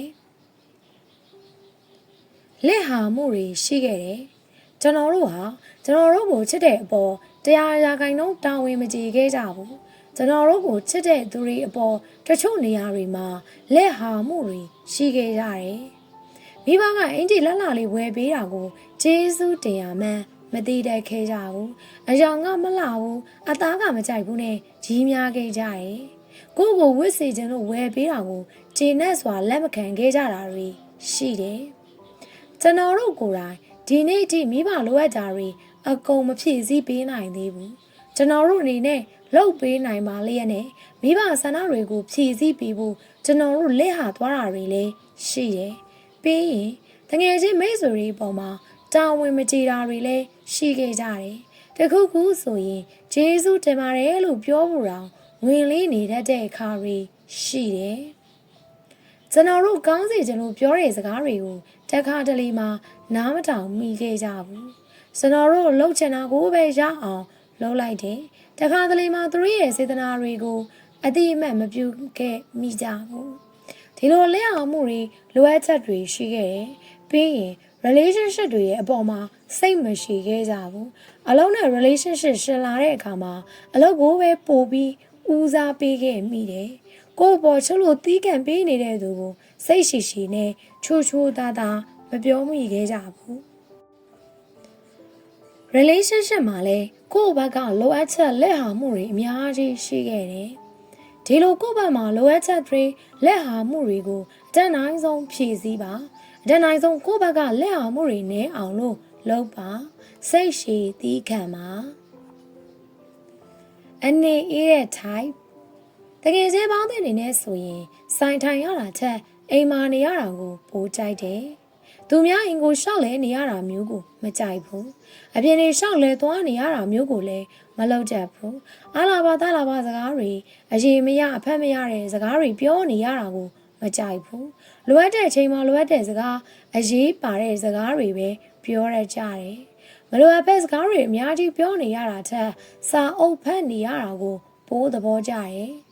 အပေါ်ရစကားတွေစင်ကန်းတော်တူပြောတဲ့စကားတွေကိုထိုင်နားထောင်နေရတာချက်သချင်းတွေနားထောင်နေရတာကိုပိုသဘောကျတယ်။စောင်းတွေနဲ့တငယ်ချင်းတွေကကိုယ့်ရဲ့အကောင်းဆုံးဖော်မွန်မယ်။စောင်းဖတ်တဲ့အခါစိတ်အေးချမ်းနဲ့ဘ ഹു တုတလေးရတယ်။သချင်းတွေနားထောင်တဲ့အခါမှာစိတ်ကိုတက်ကြွစေတယ်။ပင်ပန်းတာတွေကိုပျောက်စေတယ်။စိတ်ဖိစီးမှုတွေကိုလျော့ကျစေတယ်။ဒီလိုပြောလို့ communication မကောင်းဘူးလို့လည်းပြောကြပါစေ။ကိုယ့်အလုပ်အတွက်လိုအပ်တဲ့သူတွေနဲ့တော့ပေါင်းသင်းဆက်ဆံဖြစ်ပါတယ်။မလိုအပ်တဲ့သူတွေနဲ့စကားပြောရတာအထက်တယောက်တည်းနေတာကပိုပြီးတော့အကျိုးရှိပါတယ်။ကိုယ်နဲ့မသက်ဆိုင်တဲ့သူများအကြောင်းသိစိတ်ဝင်မစားဘူး။ကိုယ်လုံးဆောင်ရှိတာကိုလောက်ပြီးခက်အေးအေးပဲနေတတ်တယ်။တခါတလေတိမ်ငယ်ခဲ့ဘူးတယ်။မပြည့်စုံတဲ့မိဘမှာမွေးဖွားလာတဲ့သူတယောက်မို့တိမ်ငယ်မှုတွေကိုခံစားခဲ့ရတယ်။အရင်ကဆိုကိုယ့်ထက်သားရတဲ့သူတွေနဲ့တွေ့ရင်အရန်တိမ်ငယ်စိတ်ဖြစ်မိတယ်။ငယ်ငယ်ကလေးကအယုတ်ကားတွေနဲ့မကစားခဲ့ရဘူး။ဖောပနဲ့အပြက်တွေကိုကားလုံးပြီးရေတံမှုအဟောင်းတွေကိုကားလုံးပြီးတော့ကစားခဲ့ကြရတယ်။မပြည့်စုံတဲ့ငယ်ဘဝမှာစားကြင်ပေမဲ့မစားခဲ့ရတဲ့မုံတွေအများကြီးလည်းရှိခဲ့တယ်။မပြည့်စုံတဲ့ကလေးဘဝမှာပတ်စံပြီးကစားစရာတွေနဲ့ကစားကွင်းမှာလည်းမကစားခဲ့ရဘူး။အိမ်တော်ဘေးကသစ်ပင်တွေနဲ့အိမ်နားကမြေခွက်လက်တွေကကျွန်တော်တို့အတွက်တော့ကောင်းဆုံးတငယ်ချင်းတစုရဲ့ကစားကွင်းပါပဲ။ကလေးဘဝငယ်စဉ်ခါကတော့အစင်းမြင့်ကစားကွင်းမှာမကစားရလို့စိတ်ထဲဝမ်းနေခဲ့တယ်၊တိမ်ငယ်ခဲ့တယ်။မပြည့်စုံခြင်းရဲ့နောက်မှာတိမ်ငယ်စိတ်ဟာအလိုလိုကပ်ပါလာတယ်။စောင်းတွေဖက်တဲ့ကြိုးကျေးဇူးကြောင့်တိမ်ငယ်စိတ်ကိုဖျောက်ဖို့ပြည့်စုံအောင်လုပ်ရမယ်ဆိုတဲ့အတီးတရားတစ်ခုရလာခဲ့တယ်။ဒီလိုနဲ့အရွယ်ရောက်လာရင်အလုပ်တွေပိုလုပ်ရမယ်ဆိုတဲ့အသည့်နဲ့ကြီးပြင်းခဲ့တယ်။ဗတ်ဆန်ရှာနိုင်တဲ့အရွယ်ရောက်တော့သူများတဲ့အလုပ်ကိုပို့ပြီးတော့ကြိုးစားတယ်။နှိမ်ချတဲ့နေရာမှာကိုနှိမ်ချပြောဆိုတတ်လာတယ်။ဗတ်ဆန်များရှာလာနိုင်တော့ကိုယုံကြည်မှုတွေရှိလာတယ်။ယုံကြည်မှုရှိလာတာနဲ့အမျှတိမ်ငယ်စိတ်တွေဟာအလိုလိုပပျောက်လာတယ်။အရင်ကတော့တခါတလေတိမ်ငယ်ခဲ့ဘူးတယ်။အခုတော့ဗတ်ဆန်ရှာနိုင်တာရဲ့ငါဒူးစားရင်တနေ့တော့ငါလိုချင်တာတွေရရမယ်ဆိုတဲ့အသည့်ကြောင့်မတိမ်ငယ်ရတော့ဘူး။ကိုယုံကြည်ပါဘဝမှာကိုဖြစ်ချင်တဲ့အရာတွေရှိသလိုမဖြစ်ချင်တဲ့အရာတွေလည်းရှိမှာပါပဲကျွန်တော်တို့ဟာအလုပ်တစ်ခုလုပ်တဲ့အခါပစ္စည်းတစ်ခုဝယ်တဲ့အခါဆုံးဖြတ်ချက်တွေချကြရတယ်ဆယ်တန်းစာဝဲအောင်လို့တက္ကသိုလ်တက်ဖို့ရွေးချယ်တဲ့အခါကိုယ်နဲ့ကောင်းဆုံးဖြစ်မဲ့လမ်းကိုရွေးချယ်ခဲ့ကြဘူးတယ်မဟုတ်လားတက္ကသိုလ်တက်တဲ့အရွယ်စရောက်လို့မိသားစုနဲ့ခွဲနေရပြီးအချို့ဆုံးဖြတ်ချက်တွေကိုကိုယ်တိုင်ချခဲ့ရတယ်ဘဝမှာကိုမယုံကြည်ခဲ့တာတွေရှိခဲ့ကြဘူးမှာပါပဲဆုံးဖြတ်ချက်တစ်ခုချဖို့မဝေမရဲဖြစ်ခဲ့တာမျိုးပေါ့ဒါလည်းသိတော့မထူးဆန်းပါဘူးကျောင်းသားဘဝကနေလုပ်ငန်းခွင်ဝင်တဲ့အချိန်မှာအများစုကြုံတွေ့ခဲ့ရတဲ့အဖြစ်အပျက်တွေပါပဲဘဝမှာဆုံးဖြတ်ချက်တွေမှားခဲ့ကြဘူးမှာပါပဲဒါဟာလူတိုင်းမှားဖို့တဲ့အမှားပါပဲဘဝအတွက်ရေးကြီးတဲ့ဆုံးဖြတ်ချက်တွေချတဲ့အခါကိုယုံကြည်ပါမတွေ့ဝေပါနဲ့ယုံကြည်မှုဆိုတာပတ်စံပေးဝယ်လို့ရတဲ့အရာမဟုတ်ပါဘူးကိုယ်တိုင်တည်ဆောက်ယူရတဲ့အရာပါဘဝမှာအလုပ်တစ်ခုကိုစလုပ်ကြည့်ပါရှုံးရင်သင်ခန်းစာရလိုက်ပါလိမ့်မယ်အစဉ်ပြေသွားရင်တော့ငွေကြေး confidence နဲ့ကိုယုံကြည်မှုကိုရရှိလာပါလိမ့်မယ်ဝေဖန်သံတွေကိုအရန်နားမယောင်ပါနဲ့ကိုဒီသာကိုဘဝရဲ့နေဘဖြစ်တာမို့လို့ကိုယုံကြည်မှုအပြည့်နဲ့ဘဝကိုရှေ့ဆက်ပါ Valid power ဆိုတဲ့စကားအတိုင်းပဲကိုယုံကြည်မှုရှိရင်ရှေ့ဆက်ရှောက်ရမယ်ခြေလမ်းတွေအတွက်ခွန်အားတွေပြည့်နေပါလိမ့်မယ်ကိုယုံကြည်မှုရှိရင်ဘဝမဖြစ်နိုင်ဘူးဆိုတဲ့အရာတွေနေပါသွားပါလိမ့်မယ်အောင်မြင်နေတဲ့သူတွေဟာမအောင်မြင်ခင်ကလေးကတနေ့အောင်မြင်ရမယ်ဆိုတဲ့ယုံကြည်မှုတွေရှိခဲ့ကြပါတယ်တချို့ဆက်ဆံရေးတွေကိုသတိထားပါ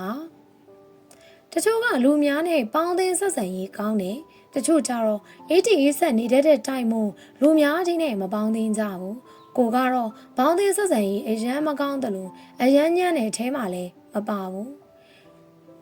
နေ့တစ်နေ့ထဲမှာပဲကျွန်တော်တို့ဟာလူသစ်တွေနဲ့ရင်းနှီးခွင့်ရခဲ့ကြတယ်စနေကြနဲ့စွန့်ခွာသွားတဲ့သူနဲ့လည်းအဆက်အသွယ်ပြတ်သွားခဲ့ကြတယ်ကျွန်တော်တို့ဟာတနေ့ပြီးတနေ့အလုပ်ကိစ္စကြောင့်ပဲဖြစ်စေpersonal ကိစ္စတွေကြောင့်ပဲဖြစ်စေလူတချို့နဲ့ပြောဆိုဆက်ဆံရတယ်ကျွန်တော်တို့ဟာလူအများစုနဲ့ဆက်ဆံရေးတွေကောင်းမွန်စွာရှိဖို့အတွက်လိုအပ်တယ်ကိုယ့်ဘက်ကသူကငါ့ဘောကောင်းပါတယ်ဆိုပြီးတတ်မှတ်ထားပေမဲ့ကိုယ့်ဘောမကောင်းတဲ့သူတွေလည်းရှိတယ်သူနဲ့ကိုယ်ကြားမှာကောင်းမွန်တဲ့ဆက်ဆံရေးရှိတယ်ဆိုပြီးလဲအလုပ်ကိစ္စတွေမှာတရားအရာခိုင်နှုန်းမယုံကြည်လိုက်ပါနဲ့မျက်နှာဖုံးတက်ထားတဲ့အပြုံးတွေကိုမြင်တတ်ဖို့လိုအပ်ပါတယ်။ပြားရည်စမ်းထားသလိုချိုသားတဲ့စကားလုံးတိုင်းဟာလည်းအစစ်အမှန်မဟုတ်ဘူး။ချိုသားတဲ့စကားလုံးတွေဖြစ်စေကြမ်းတမ်းတဲ့စကားလုံးတွေဖြစ်စေစကားလုံးတိုင်းကိုသုံးသပ်နိုင်စွမ်းရှိရပါမယ်။လက်တွေ့ဘဝကြီးမှာအပေါ်ယံမဲ့ချိုတတ်တဲ့ဆက်ဆံရေးတွေကိုသတိထားရပါမယ်။ကိုညီချင်းအောင်ကောင်းကြအောင်ဆောင်တတ်တဲ့ဆက်ဆံရေးတွေလည်းသတိထားရပါမယ်။ဆက်ဆံရေးတိုင်းဟာမကောင်းဘူးလို့တော့မဆိုလိုပါဘူးကိုယ့်အပေါ်ကောင်းတဲ့ဆက်ဆံရေးနဲ့ကိုယ့်အပေါ်မကောင်းတဲ့ဆက်ဆံရေးတွေကိုခွဲခြားတတ်ရပါမယ်အကောင်းဆုံးခွဲခြားပြီးသွားရင်တော့တချို့ဆက်ဆံရေးတွေကိုသတိထားပါမရနိုင်တာတွေကိုမမျှော်လင့်နဲ့ချစ်ချင်းမြတ်တာပဲဖြစ်ဖြစ်ပစ္စည်းဥစ္စာပဲဖြစ်ဖြစ်မရနိုင်ဘူးလို့ထင်ရင်မမျှော်လင့်နဲ့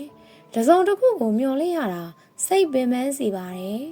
တစုံတစ်ယောက်ကိုစောင့်နေရတာဟာလည်းအယမ်းကိုပင်ပန်းစေပါတယ်မရနိုင်တဲ့မြတ်တာကိုမျှော်လင့်ခြင်းဖြင့်ပျော်အောင်နေပါသူငါ့ကိုပြန်ချစ်မှာဆိုပြီးရက်လနှစ်တွေကြာကြီးစောင့်နေရတာဟာကိုယ်စိတ်ကိုနှိမ့်ဆက်နေတာပါပဲတနေ့တော့သူနဲ့နီးစပ်ရမယ်ဆိုပြီးတော့မျှော်လင့်နေခြင်းဟာလည်းကိုယ်စိတ်ကိုတောကတွေပေးနေတာပါပဲငါကြည့်နေတဲ့ကျဲလေးမကြွေတဲ့ကျဲကြွေပါစေဆိုပြီးညာတိုင်းထိုင်ဆောင်နေရတာဟာအချိန်ကုန်တာပဲဖက်တင်ပါတယ်တခါတလေမှာဘဝဟာမျောလင့်တဲ့အတိုင်းမဖြစ်ပါဘူး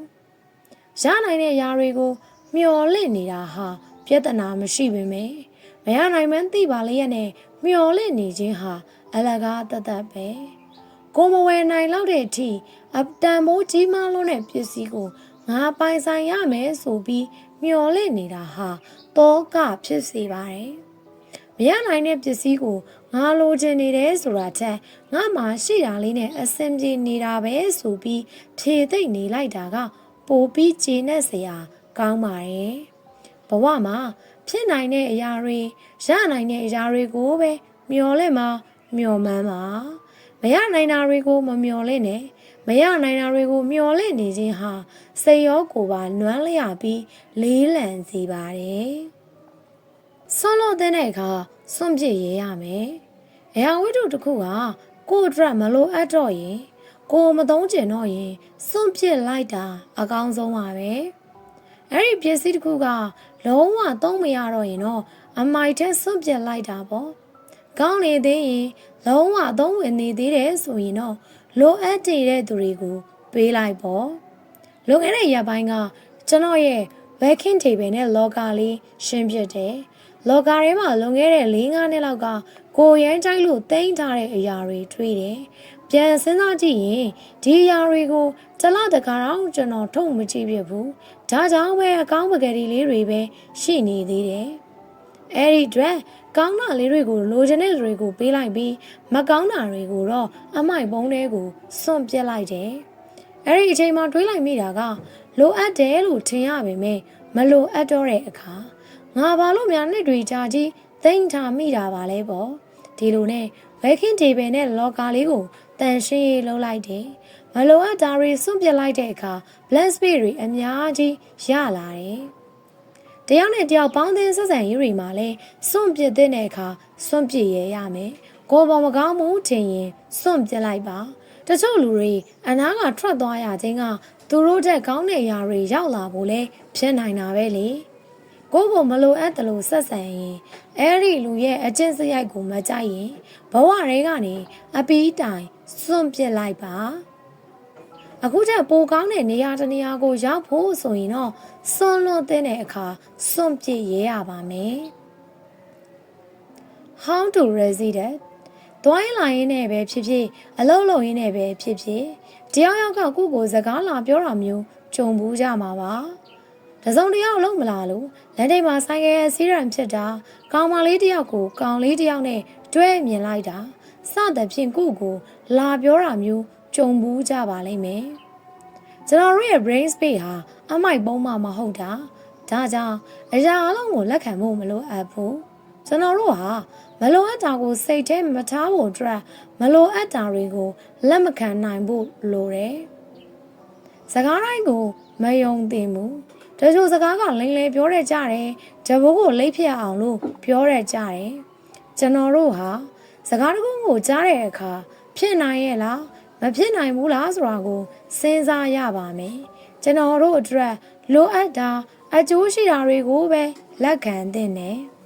ကိုယ့်အတွက်အထောက်အကူဖြစ်စေမဲ့စကားမျိုးကိုတော့ဝမ်းသာအားရစွာနဲ့လက်ခံသင့်တယ်အချို့မလိုအပ်တဲ့စကားတွေကိုစိတ်ထဲမထားနဲ့ကိုနဲ့ဘာမှမဆိုင်မဲစိတ်ကိုပင်ပန်းစေတဲ့စကားတွေကိုနဲ့မသက်ဆိုင်တဲ့အကြောင်းအရာတွေအတွက်စိတ်အပင်ပန်းမခံနဲ့ဒါကြောင့်တယောက်ယောက်ကလာပြောတဲ့စကားတွေဖြစ်စီရုပ်တရက်ကြားလိုက်တဲ့စကားတွေဖြစ်စီဘယ်စကားကိုမဆိုစဉ်းစားသုံးသပ်ပါမမှန်ဆန်းစစ်လေ့လာပါပြီးမှလက်ခံတဲ့လက်မခံတဲ့ဆုံးဖြတ်ပါကိုရိုးကိုမြင့်တင်ပါလူတချို့ကအယူလွဲနေတာလေးတွေရှိတယ်သူတစ်ပါးကိုဝေဖန်လိုက်ရင်သူတို့ကိုသူတို့ဆရာကြီးဖြစ်သွားပြီလို့ထင်တာမျိုးပေါ့ငါသိငါတက်ဆိုတဲ့ပုံစံမျိုးနဲ့တစ်ဖက်သားကိုဝေဖန်တတ်ကြတယ်ငါသာသူ့နေရာမှာဆိုတဲ့စိတ်နဲ့ကိုချင်းစာစိတ်မရှိကြဘူးစူးစမ်းနေတဲ့သူတယောက်မှာလိုအပ်ချက်တွေအများကြီးရှိနေမှာပါပဲဒါကိုပြပြောဝေဖန်နေပြီးသူတို့ကိုယ်တိုင်လဲဝေဖန်တဲ့အစ်စ်မှာပဲရက်နေကြတယ်လောကကြီးမှာဘယ်သူမှပါဖက်မဖြစ်ဘူးလေကိုပြည့်စုံတယ်လို့ထင်တဲ့သူတွေရှိတာအရာအလုံးပြည့်စုံတဲ့သူဆိုတာမရှိဘူးဒါကြောင့်သူများကိုဝေဖန်နေမဲ့အစားကိုရိုးကိုမြင့်တင်ပါဘယ်သူမှအဖြစ်တွေပြောမနေပဲနဲ့ကိုယ်တိုင်အမြင့်ရအောင်လို့စူးစမ်းပါစူးစမ်းနေတဲ့ကာလမှာဝေဖန်ခံနေရသလားလက်လူရှုလိုက်ပါပြီးရင်တော့ကိုယ့်အလုပ်ကိုဆက်လုပ်ပါကောင်းစေခြင်းနဲ့ဝေဖန်ခြင်းတွေမှာအပါတခြားအရာတွေကိုဥပစ်ခါပြုလိုက်ပါအမြင့်ကိုရောက်ချင်ရင်ကိုယ့်လေကားကိုတီဆောက်ရမယ်ဘဝအခြေအနေမှုကိုယ့်လေကားကိုကိုယ်တိုင်တီဆောက်ပါသိချင်တာတွေတက်ချင်တာတွေကိုသင်ယူပါလေ့လာပါပြီးရင်လက်တွေ့ဘဝမှာအသုံးချပါလူများအကြောင်းစိတ်ဝင်စားဖြစ်နေမယ်စားကိုယ့်လိုကိုလှုပ်တာကပိုပြီးအကျိုးရှိပါလိမ့်မယ်ဒါကြောင့်ကိုအမြဲသုံးသပ်ပါပြီးရင်ကိုရိုးကိုမြင့်ပါစာအုပ်တွေကိုချစ်မိသွားခဲ့ရင်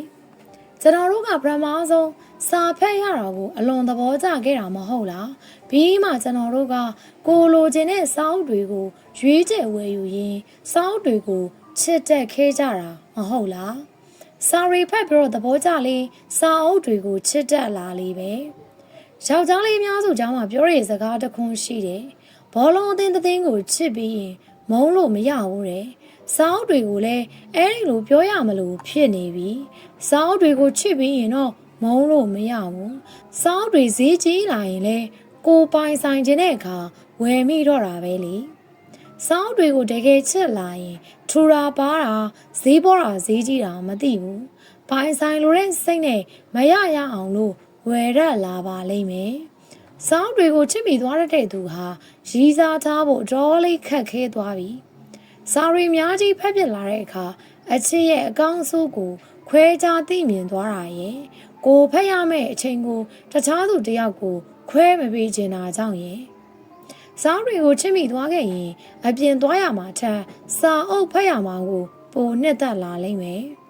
စာအုပ်တွေကိုချစ်မိသွားခဲ့ရင်စာရွက်တွေခောက်တာကိုမကြိုက်တဲ့ခံစားချက်ဖြစ်လာလိမ့်မယ်စာအုပ်တွေကိုချစ်မိသွားခဲ့ရင်စာအုပ်တွေနဲ့အတူတရားအထက်ရှင်သန်ရတာကိုပိုသဘောကျလာပါလိမ့်မယ်ဒီနေ့ပြုံးပြည့်ရဲ့လားရီမောချက်ဟာအသက်ရှည်စေတယ်လို့ကျွန်တော်တို့အားလုံးကြားဘူးခဲ့ကြပါတယ်လောဘဒေါသအချားနဲ့မမာရတွေကြားမှာကျွန်တော်တို့တွေမပြုံးမရည်ဖြစ်တာဘလောက်များကြပြီလဲကျွန်တော်တို့ဟာနေ့စဉ်ဘဝမှာလှုပ်တွေလှုပ်လိုက်ပတ်စံတွေရှာလိုက်ပင်ပန်းလိုက်နဲ့ပျော်ရွှင်မှုမေ့နေတတ်ကြပါတယ်ပျော်ရွှင်မှုမေ့နေတာရေဖို့ပြုံးဖို့ဆိုတာမလွယ်ကူတော့တဲ့နောက်ဆက်တွဲကိစ္စတစ်ခုပါပဲကိုယ့်ရဲ့အာယုံစူးစိုက်မှုဟာမနှက်ဖန်ဘာလုပ်ရမလဲဆိုတာကိုပဲတွေးနေတတ်ကြတယ်မိသားစုတငယ်ချင်းတွေကိုအချိန်ပေးဖို့ထက်အလုပ်ထဲမှာပဲအာယုံရောက်နေတယ်ရီမောဖို့ပြုံးပျော်ဖို့ဆိုတာပတ်စံတွေများကြီးပေးဝယ်ရတဲ့အရာမဟုတ်ပါဘူးစိတ်ထဲကပူပန်စရာတွေလှုပ်စရာတွေကိုခဏမေ့လိုက်ပြီးတငယ်ချင်းတွေနဲ့စကားပြောလိုက်တာနဲ့ရီမောလို့ရပါတယ်ဒါမှမဟုတ် TV ကလာတဲ့ဟာသားလေးတစ်ခုကိုကြည့်လိုက်မြင်လိုက်တာနဲ့ထရီမိသွားမှာပါပတ်စံနဲ့ဝယ်လို့မရတဲ့ပြုံးပျော်ခြင်းကိုကိုယ်စိတ်ကနေတော့ဖန်တီးယူလို့ရပါတယ်အလုံးနဲ့ပတ်ဝန်းကျင်ကြားမှာစိတ်ပင်ပန်းခြင်းတွေကြားကမှစိတ်ပင်ပန်းစရာတွေအလုံးနဲ့ပတ်ဝန်းကျင်ကြားမှာစိတ်ပင်ပန်းခြင်းတွေကြားမှာစိတ်တွေအယံပင်ပန်းနေပြီမဟုတ်လားပြုံးနေဆိုတာပင်ပန်းတဲ့အရာတစ်ခုမဟုတ်ပါဘူးပင်ပန်းနေတဲ့အခါမှန်ကိုကြည့်ပြီးကိုပြန်ပြုံးပြလိုက်ပါအနည်းနာမှာရှိတဲ့သူတွေကိုပြုံးပြလိုက်ပါအပြုံးတွေကစိတ်ရဲ့အမောကိုပြေစေပါတယ်ပြုံးမှာများပြုံးမှာရီမောခြင်းနဲ့ပြုံးပျော်ခြင်းကစိတ်ကိုလန်းဆန်းစေပါတယ်ဒါကြောင့်ပြုံးမှာစိတ်ညစ်နေရင်လည်းပြုံးပြလိုက်ပါပျော်နေလဲပြုံးမှာဘာလို့အိမ်အောင်မပြုတ်သေးတာလဲဆိုတော့အိမ်အောင်ပြုတ်ရဲဆိုတာအရန်ခက်ခဲခဲ့တဲ့ကိစ္စတော့မဟုတ်ပါဘူးလူတယောက်ကိုတယောက်ချစ်လို့ပါဆိုပြီးယူလိုက်ရင်တော့လွယ်လေးပေါ့မလွယ်ကူတာကတော့အိမ်အောင်ပြုတ်ခြင်းရဲ့နောက်ဆက်တွဲပဲအိမ်အောင်ပြုတ်လိုက်ပြီဆိုတာနဲ့မိဘရင်ခွင်ကနေခွဲထွက်လိုက်တာပါပဲချစ်သူနှစ်ဦးတယောက်ကိုတယောက်ယုံကြည်မှုအပြည့်နဲ့ဘဝသစ်တစ်ခုထူထောင်ကြတာပါပဲချစ်တဲ့သူနဲ့သာဆိုဓာတ်တောင်ကိုတက်ပြီးမီးပင်လေကိုတောင်ကူးပြတ်ရဲတယ်ဆိုတဲ့စကားကနားတောင်လို့ပဲကောင်းတယ်တကယ်လက်တွေ့ဘဝမှာအချစ်တစ်ခုတည်းနဲ့ဘဝဟာမပြည့်စုံပါဘူးတချို့လူတွေကတော့အချစ်ကိုကိုးကွယ်ပြီးမခွဲနိုင်လို့ဆိုပြီးတော့အိမ်အောင်ကြတယ်ကိုကတော့အချစ်လို့ခေါင်းစဉ်တက်ပြီးနှစ်ကိုယ်တူတဲအိုပြက်မှလည်းမနေနိုင်ဘူးမိဘတွေအတွက်စားစားရရမပူပန်တော့တဲ့နေ့တစ်နေ့ကိုခြေတော့ပေါ်ကိုရက်နိုင်ပြီဆိုတဲ့နေ့တစ်နေ့မှအိမ်အောင်ပြုတ်ဖို့ပဲစဉ်းစားပြစ်မယ်လို့ထင်ပါတယ်။ဘာလို့အိမ်အောင်မပြုတ်သေးတာလဲဆိုတော့ကိုယ့်အသက်ကိုငယ်သေးလို့ထင်လို့တယောက်တည်းရှင်သန်ရတာကိုပိုသဘောကျမိနေလို့ဘာလို့အိမ်အောင်မပြုတ်သေးတာလဲဆိုတော့ကိုယ်တိုင်တော့မပြည့်စုံသေးတဲ့ခိုက်တက်မှာကိုချစ်ရတဲ့သူကိုမပင်ပန်းစီခြင်းလို့ဘာလို့အိမ်အောင်မပြုတ်သေးတာလဲဆိုတော့ကလေးတစ်ဖက်နဲ့ငွေကြေးအဆင်မပြေတဲ့ယူပြီးကစားအိမ်အောင်တွေကိုကြည့်ပြီးတော့အဲ့လိုဒုက္ခမျိုးမကြုံခြင်းလို့တီးရတဲ့သူကပိုပင်ပန်းတယ် မိသားစုတစ်ခုမှာပဲဖြစ်ဖြစ်လုပ်ငန်းခွင်မှာပဲဖြစ်ဖြစ်တာဝန်ယူရတဲ့သူကပိုပင်ပန်းရတယ်အလုပ်တစ်ခုမှာတချို့သူတွေကအလုပ်လုပ်တာကိုကြည့်လိုက်ရင်ပိုးပြက်ပြက်နိုင်လုံးနဲ့သူတို့ကိုကြည့်လိုက်ရင်တော့ပေါ့ပွားပွားလေးပဲအလုပ်လုပ်တဲ့အခါတာဝန်ယူမှုတာဝန်ခံမှုမရှိကြဘူးပြဿနာကြီးငယ်ဖြစ်လာရင်ခေါင်းရှောင်ကြတယ်ဟိုလူလွှဲချလိုက်ဒီလူလွှဲချလိုက်နဲ့ကိုလုပ်တဲ့အလုပ်တစ်ခုပေါ်မှာတာဝန်ယူမှုတာဝန်ခံမှုမရှိကြဘူးလောက်ကုန်လာစားရရင်ပြီးရောဆိုတဲ့စိတ်မျိုးနဲ့အလုပ်လုပ်နေကြတယ်တာဝန်ယူမှုတာဝန်ခံမှုရှိတဲ့သူတွေကြအလုပ်တစ်ခုကိုတေချာစွာလုပ်တတ်တယ်ကိုပေးရချားတဲ့တာဝန်အတွက်အပြည့်အဝတာဝန်ယူတတ်တဲ့သူတွေပေါ့အလုပ်တစ်ခုကိုအမှားယွင်းမရှိဘဲနဲ့တေသက်စွာလုပ်ကိုင်နိုင်စွမ်းရှိတယ်အလုပ်ကိုပြီးတော့လုပ်တတ်တဲ့သူတွေကတော့အလုပ်ကိုတိကျစွာလုပ်တတ်တဲ့သူကပိုးပြီးတော့ပင်ပန်းတာပေါ့မိသားစုတစ်ခုမှလည်းအဲ့ဒီလိုပါပဲမောင်နှမတွေဆိုပေမဲ့တချို့ကတကူကောင်းဆန်တယ်အဝေစားတစ်ဝစ်ဖို့ဖုံးသစ်ကန်ရဖို့ပျော်ပါဖို့ပဲသိတဲ့သားသမီးတွေရှိတယ်မိဖို့ကြောင့်မှဆန်ရှိတာမရှိတာသူတို့မသိကြဘူးသူတို့ဖုန်းဘယ်ရှိဖို့ကပိုအရေးကြီးတယ်ဆိုတဲ့သားသမီးတွေမျိုးပေါ့မိဘနဲ့မိသားစုပေါ်သိတတ်တဲ့သားသမီးတွေကကြာလစာရတာနဲ့အိမ်ကိုပြန်ပြီးပေးတယ်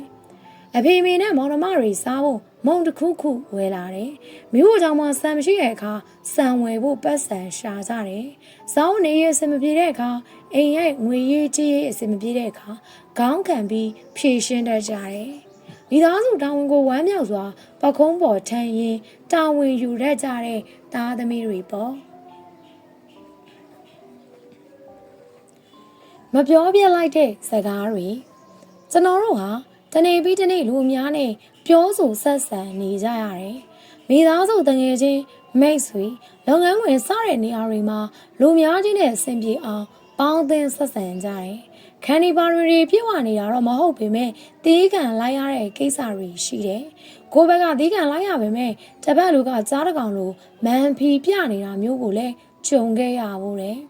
ကိုယ်နဲ့စကားပြောတဲ့သူအားလုံးပေါ်လေးစားမှုရှိပါတယ်။ဒါပေမဲ့ဘသူ့ကိုမှတော့မကြောက်ပါဘူး။တခါတလေမှတီးကန်လိုက်ရတယ်ဆိုတာက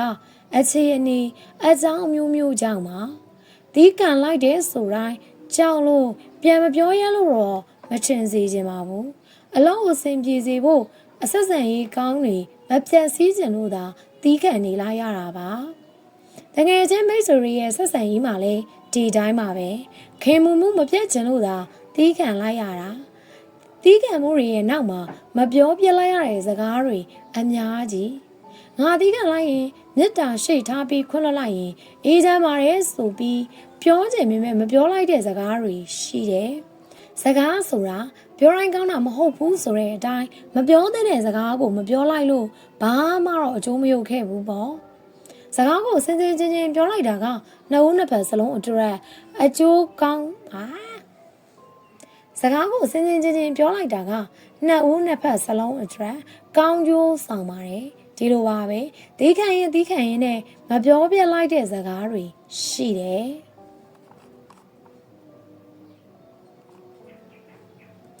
I'm a working hard now ချက်ခဲ့ဘူးတာပေါ့ဘဝတစ်ခုလုံးပုံအဲ့လိုရလောက်တဲ့အထိအချစ်ကိုယုံကြည်ခဲ့ဘူးတာပေါ့တငယ်ချင်းတွေနဲ့အတူပျော်နေခဲ့ဘူးတာပေါ့အလောက်ကနေခွင့်ယူပြီးတငယ်ချင်းတွေနဲ့ရှောက်လေခဲ့ဘူးတယ်အလောက်တဲ့ပျော်ကိုပို့ပြီးတော့မက်ခဲ့ဘူးတဲ့အချိန်ကာလတွေပေါ့အချစ်ရဲ့ပျော်ရွှင်ခြင်းရဲ့ကိုပိုမမောဆွဲလန်းခဲ့တဲ့အချိန်တွေပေါ့အသက်အရွယ်တစ်ခုရောက်လာတဲ့အခါအချစ်နဲ့ငွေကြီးဘယ်ရာကပိုရေးကြီးလဲသိလာတယ်ဘတ်ဆန်ကဒုတိယဘုရားသခင်ဆိုတဲ့အတိုင်းပတ်စံကတကိုးတွေမော်ဆန်းတွေရှိနေသလားမသိဘူးဖက်ခဲ့ဘူးတဲ့စာတစ်ခုလိုပဲတချို့ဆက်ဆံရေးတွေကငွေနဲ့ဆွဲမှမြဲတာတဲ့လေတကယ်လဲအမှန်ပါပဲ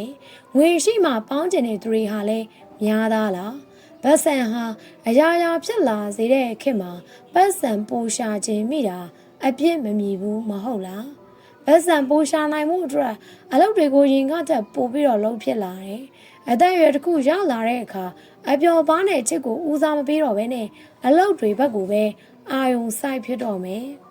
အချစ်လားအလွမ်းလားတရိယာချင်းတွေလားဘာတွေပဲလာဆိုင်းငံ့ထားလိုက်တော့ဗဇံများကြီးရှာနိုင်မှုကျွန်တော်တို့ အခုအလုပ်ကြိုးစားနေတယ်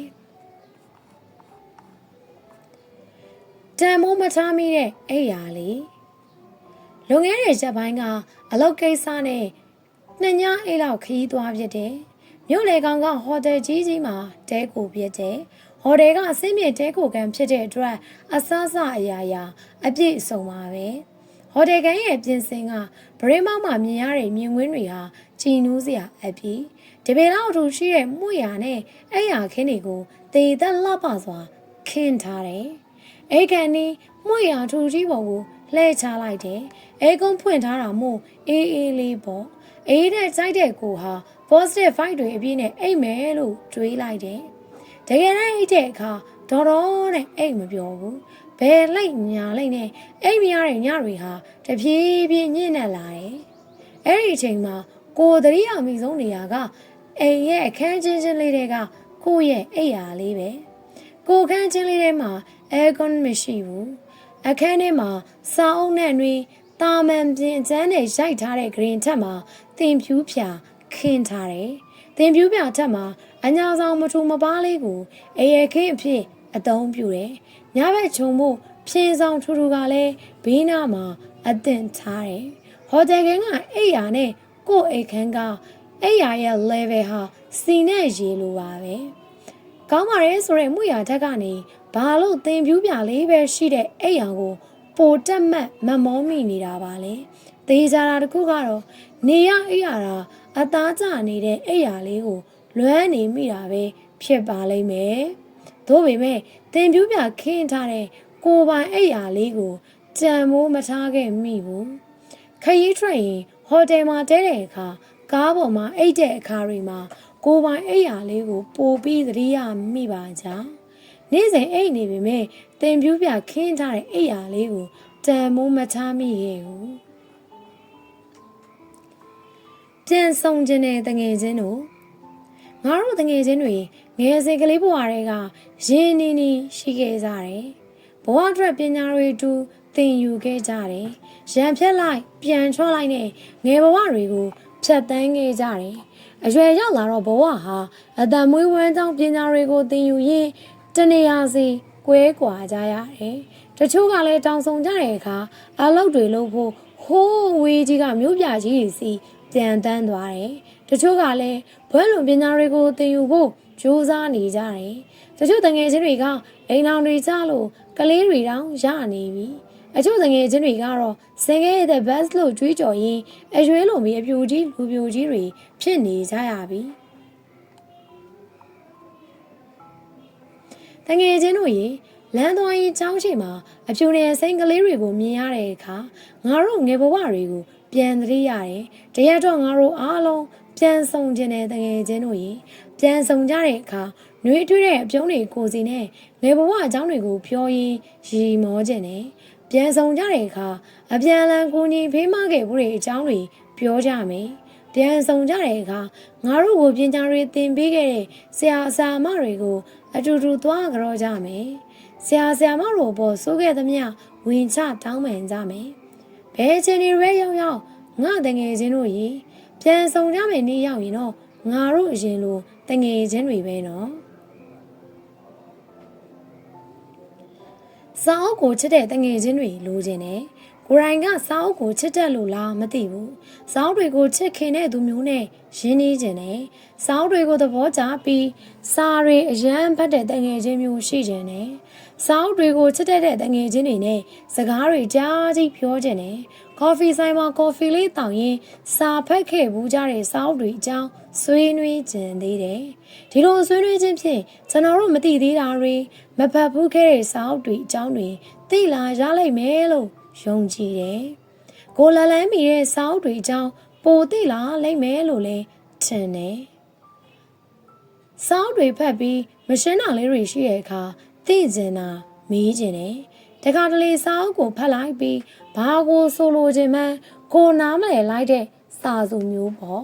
သူတို့အိမ်မှာပဲဖြစ်ဖြစ်ကိုယ့်အိမ်မှာပဲဖြစ်ဖြစ်စာရီတူဖတ်ချင်တယ်ကိုမဝယ်ဖြစ်လိုက်တဲ့စာအုပ်လေးတွေလိုက်ရှာဝယ်မဲ့ကုံသွားလို့မရလိုက်တဲ့စာအုပ်လေးတွေသူတို့ရှိမှာရှိရင်ကောင်းမယ်မဟုတ်လားစာအုပ်တွေကိုချစ်ခင်တတ်တဲ့ လူတွေဟာစောင်းတွေကိုမှန်တကယ်မျက်နှိုးတမ်းမိုးထားတတ်တဲ့တငယ်ချင်းတွေလိုချင်တယ် Keep talking လူတစ်ယောက်ဟာစကားလုံးတွေအများကြီးသတိထားတာကောင်းပေမဲ့လူတာတက်ပူပြီးစကားတွေအများကြီးပြောနေရင်တော့မကောင်းပါဘူးတယောက်နဲ့တယောက်စကားပြောတဲ့အခါစကားကိုထိန်းပြောရပါမယ်ကျန်းကြုံရင်နှုတ်လို့ရတယ်ဆိုပေမဲ့စကားကြုံရင်နှုတ်လို့မရဘူးဆိုတဲ့စကားကိုလည်းကြားဖို့ကြတယ်မဟုတ်လားကိုနားမှာရှိနေတဲ့ဇရိုင်းကကို့အပေါ်ကောင်းမယ်လို့မတွေးပါနဲ့ကို့လူသူ့လူကို့ဘက်သားသူ့ဘက်သားဆိုတဲ့လူတချို့ကလည်းကိုနားမှာရှိနေတတ်တယ်နေရန်တွေမှာနားတွေရှိရဲဆိုတဲ့စကားတိုင်းမလိုအပ်တဲ့စကားတွေကိုမပြောမိအောင်လို့စင်ကြင်ရမယ်ရိုးသားတွေပွင့်လင်းနေဆိုတာဂုဏ်ယူစရာဆိုပေမဲ့အဲ့ဒီအရာတွေကကို့အတွက်အားနည်းချက်ဖြစ်သွားနိုင်တယ်ဆိုတာကိုလည်းသိထားရပါမယ်စကားဆိုတာပြောတိုင်းမကောင်းပါဘူးလိုအပ်တဲ့အချိန်မှာလိုအပ်တဲ့စကားကိုပြောတာကမှတန်မိုးရှိတာပါကိုယ်စကားကိုအလေးနဲ့မထားတဲ့သူတွေကိုအများကြီးရှင်းပြနေရတာဟာလည်းပြန်မှန်းပါတယ်။ဒါကြောင့်ပြောပြလဲနားမလည်တဲ့သူတွေကိုစကားတွေအများကြီးမပြောဘဲလူရာလောက်ပဲပြောပါ။ Keep talking စကားတွေကိုထိမ့်ပြောပါ။စကားတွေကိုထိမ့်ပြောတာကျွန်တော်တို့အတွက်တော့အကျိုးမရုပ်ပါဘူး။စကားတွေအများကြီးပြောတဲ့သူထက်စကားနည်းနည်းနဲ့တန်မိုးရှိတဲ့စကားပြောတဲ့သူရဲ့စကားကိုပဲလူတွေကပို့ပြီးတော့ယုံကြည်ကြပါတယ်။ဒါကြောင့်စကားအများကြီးပြောရဖို့တဲ့စကားလုံးကိုထိမ့်ပြောရဖို့ကပိုပြီးအရေးကြီးပါတယ်။စောင်းတွေဖတ်နေတာဘာရလို့လဲ။စောင်းတွေဖတ်နေတာဘာရလို့လဲလို့စာဖတ်သူတိုင်းအမေးခံရဘူးပဲထင်ပါတယ်။စောင်းတို့ကိုဘာလို့ဒီလောက်တောင်ပတ်စံနေပြီးပြီးတော့ဝယ်มาလဲ။စောင်းဝယ်မယ်စောင်းမုံဝယ်စားလိုက်တာကမှဘိုက်ပြေသေးတယ်ဆိုတဲ့စကားတွေကိုစားရမဟုတ်လားအချိန်ကုန်ခံပြီးစာဖတ်နေတဲ့စားတခုခုလှုပ်လိုက်ပါလားဆိုတဲ့စကားသံတွေကိုလည်းကြားဖို့ကြမယ်လို့ထင်ပါတယ်စောင်းတွေဖတ်နေတာဘာရလဲဆိုရင်တော့မနှက်ပန်တိုင်းအတွက်လိုအပ်မဲ့စိတ်ခွန်အားတွေရပါတယ်ကြပြရတာစောင်းတွေကိုဖတ်တဲ့အခါစိတ်ခံစားမှုရတာတွေကိုခံစားတတ်လာတယ်စိတ်ခွန်အားဖြင့်စာပေတွေကိုဖတ်တဲ့အခါမပြေလည်ခြင်းတွေအစင်မပြေခြင်းတွေကိုဖြေရှင်းမှုအတွေးစရလာမယ်။ဂျန်နေသေးတဲ့ဘဝမှာအကောင်းဆုံးရှင်သန်နိုင်မှုစောင်းတွေကအပေါ်မူမယ်။စောင်းတွေဖတ်ပြီးသိလာတဲ့အသိပညာဘဟုသုတတွေကရီမန်းချက်အိမ်မက်တွေအကောင်အထည်ဖော်တဲ့အခါအထောက်အကူဖြစ်စေတယ်။စောင်းတွေကိုဖတ်လိုက်ရင်ကိုမရောက်ဖူးသေးတဲ့နေရာဒေသတွေကိုမသိတဲ့ပညာရဲ့အကြောင်းတွေကိုလေ့လာခွင့်ရတယ်။စာအုပ်တွေကိုဖတ်ရင်ကိုမတွေးမိတာတွေ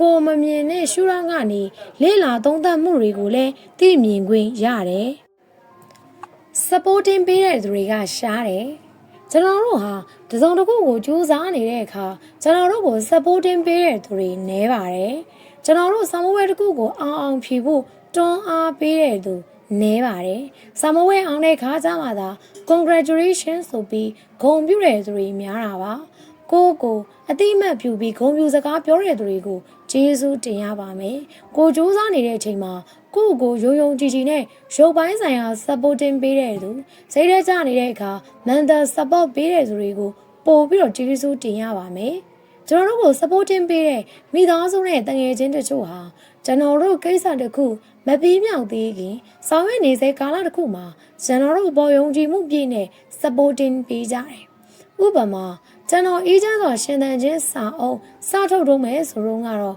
ကျွန်တော်ကပထမဦးဆုံးအချိန်အုပ်ရင်900ရိုက်ဖို့ပဲယာထားတာ။အုပ်ရင်900ပဲရိုက်ဖို့ယာထားတယ်ဆိုတာကလည်းကုန်ကြစရိတ်ရင်ရောင်းမကုန်ရင်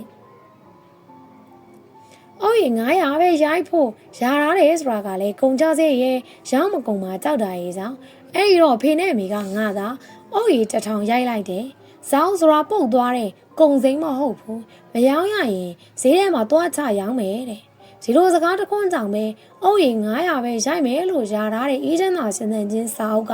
အခုဆိုရင်အုပ်ရီ9000မြောက်တရမအကျဉ်ရိုက်ဖို့ဆွေးနွေးနေပြီ။ကျွန်တော်တို့အိမ်မက်တွေမျော်လင့်ချက်တွေအတွက် supporting ပေးမဲ့သူနည်းပေမဲ့စူးစမ်းရမှာကကို့တာဝန်ပဲလေဘယ်သူက supporting မပေးလို့ဆိုပြီးတော့အရှုံးပေးလိုက်လို့မှမရတာ supporting ပေးကြသည်ဖြစ်စေမပေးကြသည်ဖြစ်စေကျွန်တော်တို့စူးစမ်းတဲ့အရာကဆက်လက်စူးစမ်းနေရအောင်မှာပဲမဟုတ်လားနေ့လေစာထမင်းဝိုင်းလေအလောက်သွားရင်ထမင်းဆိုင်ကလေးထုတ်သွားတတ်တဲ့ကျွန်တော်တို့ဟာအလုံးမှာလှုပ်ဖို့ကင်ဘတ်တွေနဲ့အတူထမင်းစားကြတယ်ထမင်းစားနားတာနဲ့ထမင်းစားစပွဲမှာထမင်းကြိုင်တွေခင်းပြီးထမင်းတူတူစားလေးရှိတယ်ကိုနဲ့ထမင်းတူတူကိုနဲ့ထမင်းတူတူစားတာ6ယောက်9ယောက်လောက်ပဲရှိတယ်ဆိုတော့ဟင်းကတော့အစုံပါပဲစက်သားရဲ့ငါးဟင်းရဲ့ပါတယ်အသေးရွက်ကြောချီဟင်းအစုံအလင်းနဲ့နေ့လေစာထမင်းစားဝိုင်းလေးပေါ့အသက်ချင်းကလည်းတိတ်မကွာတော့စားလိုက်နောက်လိုက်နဲ့ထမင်းစားရင်ထမင်းမလို့ကုံသွားမှန်းမသိကုံသွားတယ်အပေါင်းအသင်းတွေနဲ့အတူတူစားရတာမို့ဟင်းလဲစုံတော့စားရတာပိုပြီးတော့မိန်စေတယ်အလုပ်ပိတ်ရဲ့အပြင်မှာထမင်းစားဖြစ်တဲ့အခါအလုပ်သေးကထမင်းဝိုင်းကလေးကိုသတိရမိတယ်ဟင်းကောင်းတာမကောင်းတာတဲ့ရှေ့တာလေးနဲ့ဝီမြစားခဲ့ရတဲ့အချိန်တွေကြောင့်ထမင်းဝိုင်းလေးဟာကျင်နာမှုတွေအပြီးသွေးမတော်သားမဆက်ပေမဲ့လှုပ်ဖို့ကင်ဘတ်မောင်နှမဆိုတဲ့စိတ်ကြောင့်သူကပိုစားရတယ်ငါကပိုစားရတယ်လို့မတွေးကြတော့ဘူးသူကသားတယ်သူကနာတယ်မရှိအပြန်အလှန်သီးခံတတ်တဲ့ထမင်းဝိုင်းလေးပေါ့လေ့လာသင်ယူရမယ်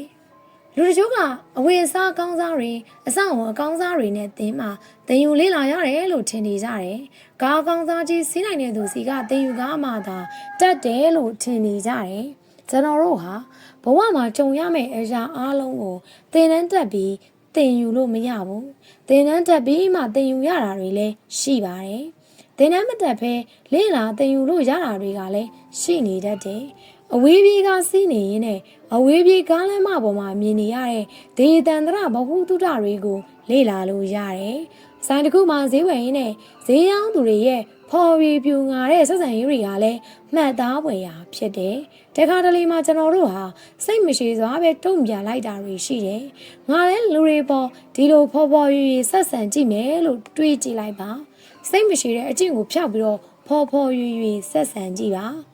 ကိုတက်အသက်ငယ်တဲ့သူတွေစီကပြန်သင်ယူရတာတွေမျိုးလည်းရှိတယ်။တရေစီကသင်ယူနေမှနာမည်ကြီးတဲ့သူတွေစီကသင်ယူနေရမှာမဟုတ်ပါဘူး။ကိုသိခြင်းရင်တတိတယောက်စီကကြံကြံကောင်းတွေကိုလေ့လာမှတ်သားထားလို့ရတယ်လို့ကိုအတွက်လိုအပ်ရင်900ရားနေတဲ့900တဲ့စီကလည်းသင်ယူရဲရမယ်မဟုတ်လား။ကိုအတွက်အကျိုးရှိရင်စင်းရဲသားစီကဖြစ်ဖြစ်တရေစီကဖြစ်ဖြစ်လေ့လာသင်ယူလို့ရပါတယ်။စောက်တွေလက်ဆောင်ရတာသဘောအကျဆုံးပဲလူတော်တော်များများကဘဝမှာလက်ဆောင်ပစ္စည်းတွေရဘူးကြတာကြည့်ပါပဲကိုဟာလဲလူတွေကလူတယောက်မို့လက်ဆောင်ပစ္စည်းရဘူးတဲ့အင်ဂျီအိုထုတ်နိုင်စာအုပ်ဘောဘန်စတဲ့ဖြစ်ပေါ့အသုံးဆောင်လေးတွေလက်ဆောင်ရဘူးတဲ့ငွေကြေးတန်ဖိုးကြီးတာတွေပဲဖြစ်ဖြစ်ငွေကြေးတန်ဖိုးနည်းတာပဲဖြစ်ဖြစ်လက်ဆောင်ဆိုတာကမေတ္တာကိုအရင်ခံဖြစ်တည်လာတာမို့လို့ဘာပစ္စည်းပဲဖြစ်ဖြစ်ကိုဟာတန်မိုးထားပြီးသားပါအခုလိုမေတ္တာတန်ဖိုးကြီးမားတဲ့လက်ဆောင်တွေထဲမှာမှစာအုပ်လက်ဆောင်လေးတွေကိုပိုးပြီးတော့သဘောကျတယ်လက်ဆောင်တွေနဲ့ကိုယ်စီရောက်လာတဲ့ဖက်ရှုစရာစာအုပ်လေးတွေကိုအခြားလက်ဆောင်တွေထက်ပိုပြီးနှစ်သက်တယ်စာအုပ်တွေကအသိပညာတိုးစေတယ်ပြီးတော့စာအုပ်တွေကကိုယ့်ရဲ့တီးတိုးပေါ်လေးတွေဆိုလဲမမားဘူး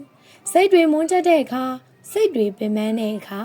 စာအုပ်တွေကိုဖတ်ရင်းစီးမျောနေရတဲ့ခံစားချက်ကိုသဘောကျတယ်။စာအုပ်ထဲမှာဖတ်လိုက်ရတဲ့စာကလေးတွေကကိုယ့်အတွက်တော့အထောက်အပံ့တစ်ခုဖြစ်စေတယ်။စာအုပ်တွေကအချို့သောအရာတွေရဲ့အတွေးတွေတွေးတတ်ဖို့စီရဲ့လမ်းပြပေးတယ်။ဒါကြောင့်စာအုပ်လက်ဆောင်လေးတွေပိုသဘောကျမိတာ။ Brain space. Can you control your brain space?သင်ဟာသင်ရဲ့ brain space ကိုထိန်းချုပ်နိုင်သလားကျွန်တော်တို့ဟာကျွန်တော်ရဲ့ brain space တွေကို control လုပ်နိုင်သလားဆိုရင်တော့ control လုပ်နိုင်ပါတယ်ကျွန်တော်ရဲ့ brain ကိုကောင်းကောင်း control လုပ်နိုင်လို့ပဲနေ့စဉ်ဘဝမှာအဆင်ပြေနေကြတာလေကျွန်တော်တို့ရဲ့အတွေးတွေမှာဘာတွေနေရာယူနေလဲမိသားစုကိစ္စလားအခြေရေးလားအလုပ်ကိစ္စတွေလား online မှာတွေ့နေတဲ့ရေးပေါ်စီအကြောင်းအရာတွေလားတခါတလေမှာကိုနဲ့မဆိုင်တာတွေကိုအုံနောက်ရဲ့နေရာလွတ်ထဲမှာထည့်ထားမိလို့ အတွေးတွေဟာစိတ်ကိုမကြည်မလင်ဖြစ်စေပြီးတော့စိတ်ရှုပ်ရပါတယ်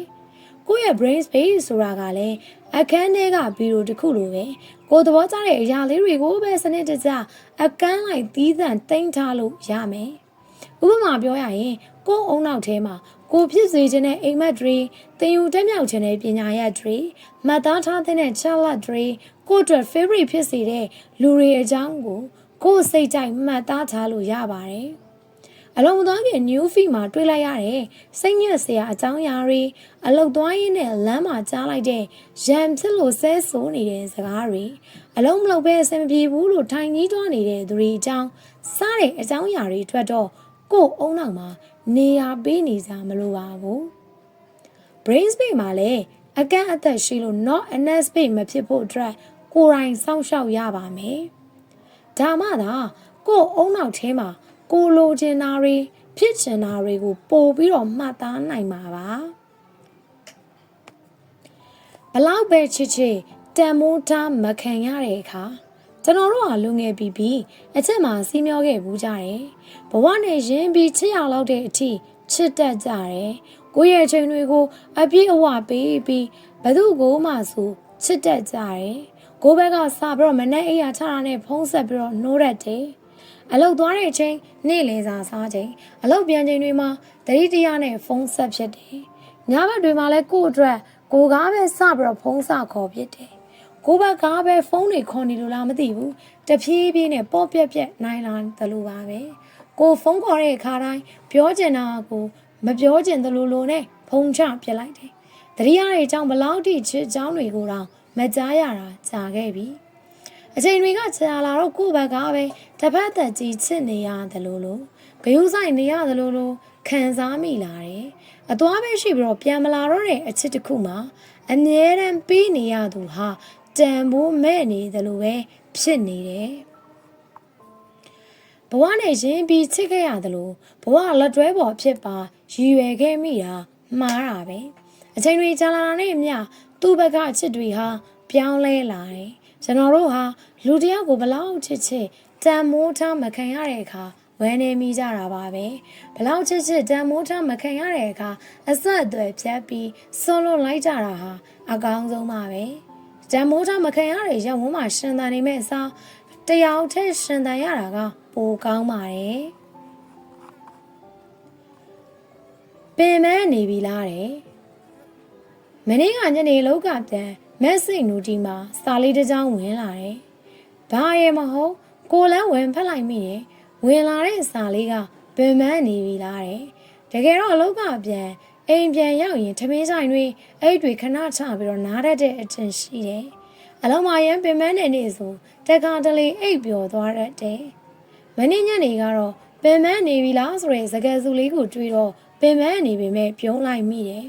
ကိုလည်းနည်းနည်းတော့ပင်မနေတာပေါ့ဆိုပြီးတော့စာပြန်လိုက်တယ်တက်ဆက်တဲ့အလုံးမှာကြုံရတဲ့အခက်အခဲလေးတွေအကြောင်းအချို့အရာတွေဟာမမျှတဘူးလို့ခံစားမိတဲ့အကြောင်းရှင်းဖွင့်တယ်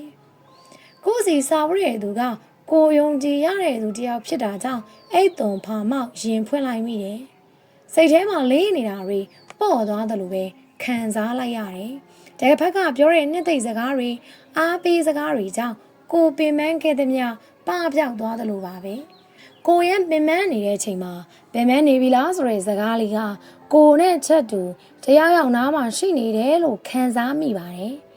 ကိုပင်ပန်းတာများထပ်တူထက်မြခံစားပြီးမဲ့သူတယောက်ပိုင်ဆိုင်လိုက်တယ်လို့ပါပဲ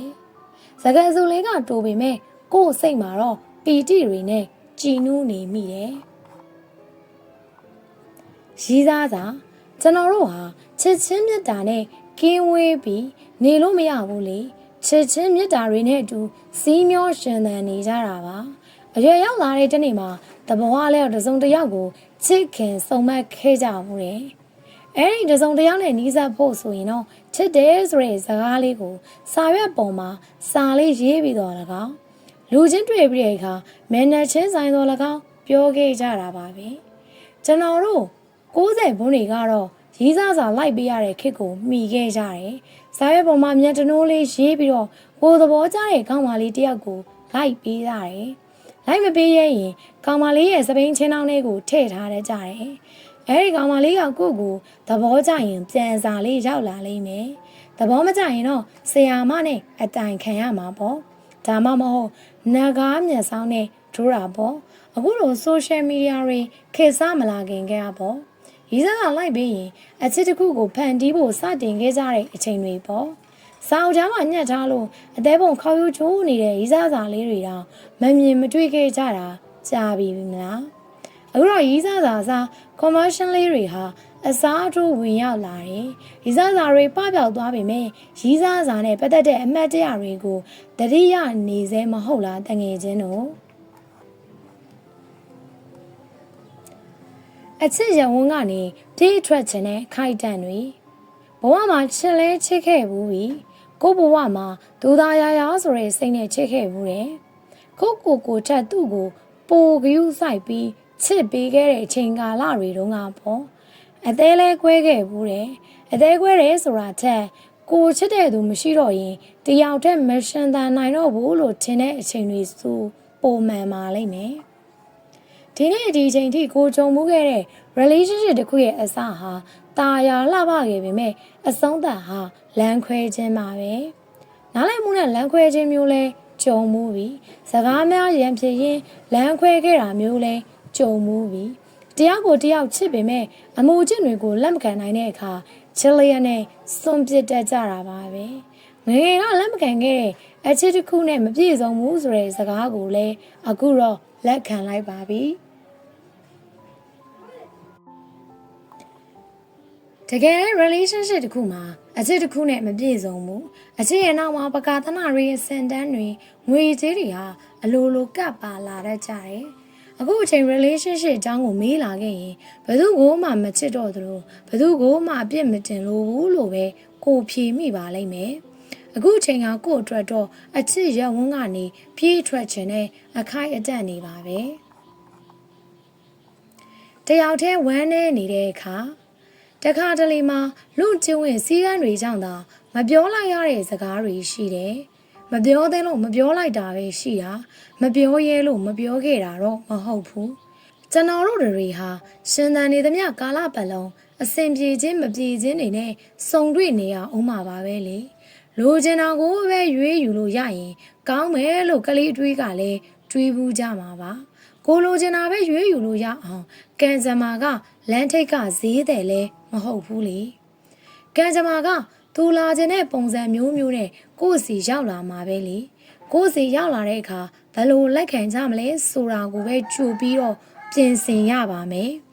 ဖြစ်ခြင်းတဲ့ရည်မှန်းချက်တွေရှိရာစီရှောက်လန်းရင်းအမျိုးမျိုးသောကြာရှုံးခြင်းဝမ်းနည်းခြင်းတွေနဲ့ကျွန်တော်တို့ကြုံတွေ့နေကြတယ်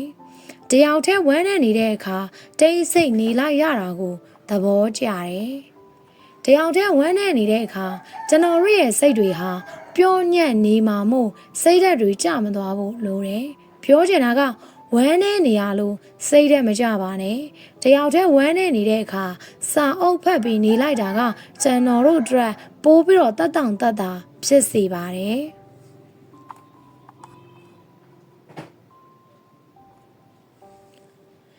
မချစ်ချင်တော့ဘူးလူတယောက်ဟာသူမချစ်တော့တဲ့လူပေါ်လစ်လူရှူခြင်းတွေနဲ့ဆက်ဆံလာပါလိမ့်မယ်ဘဝမှာလူများကြီးနဲ့စုံတွေ့ခဲ့ရတယ်စကားတွေအများကြီးပြောခဲ့ဘူးတယ်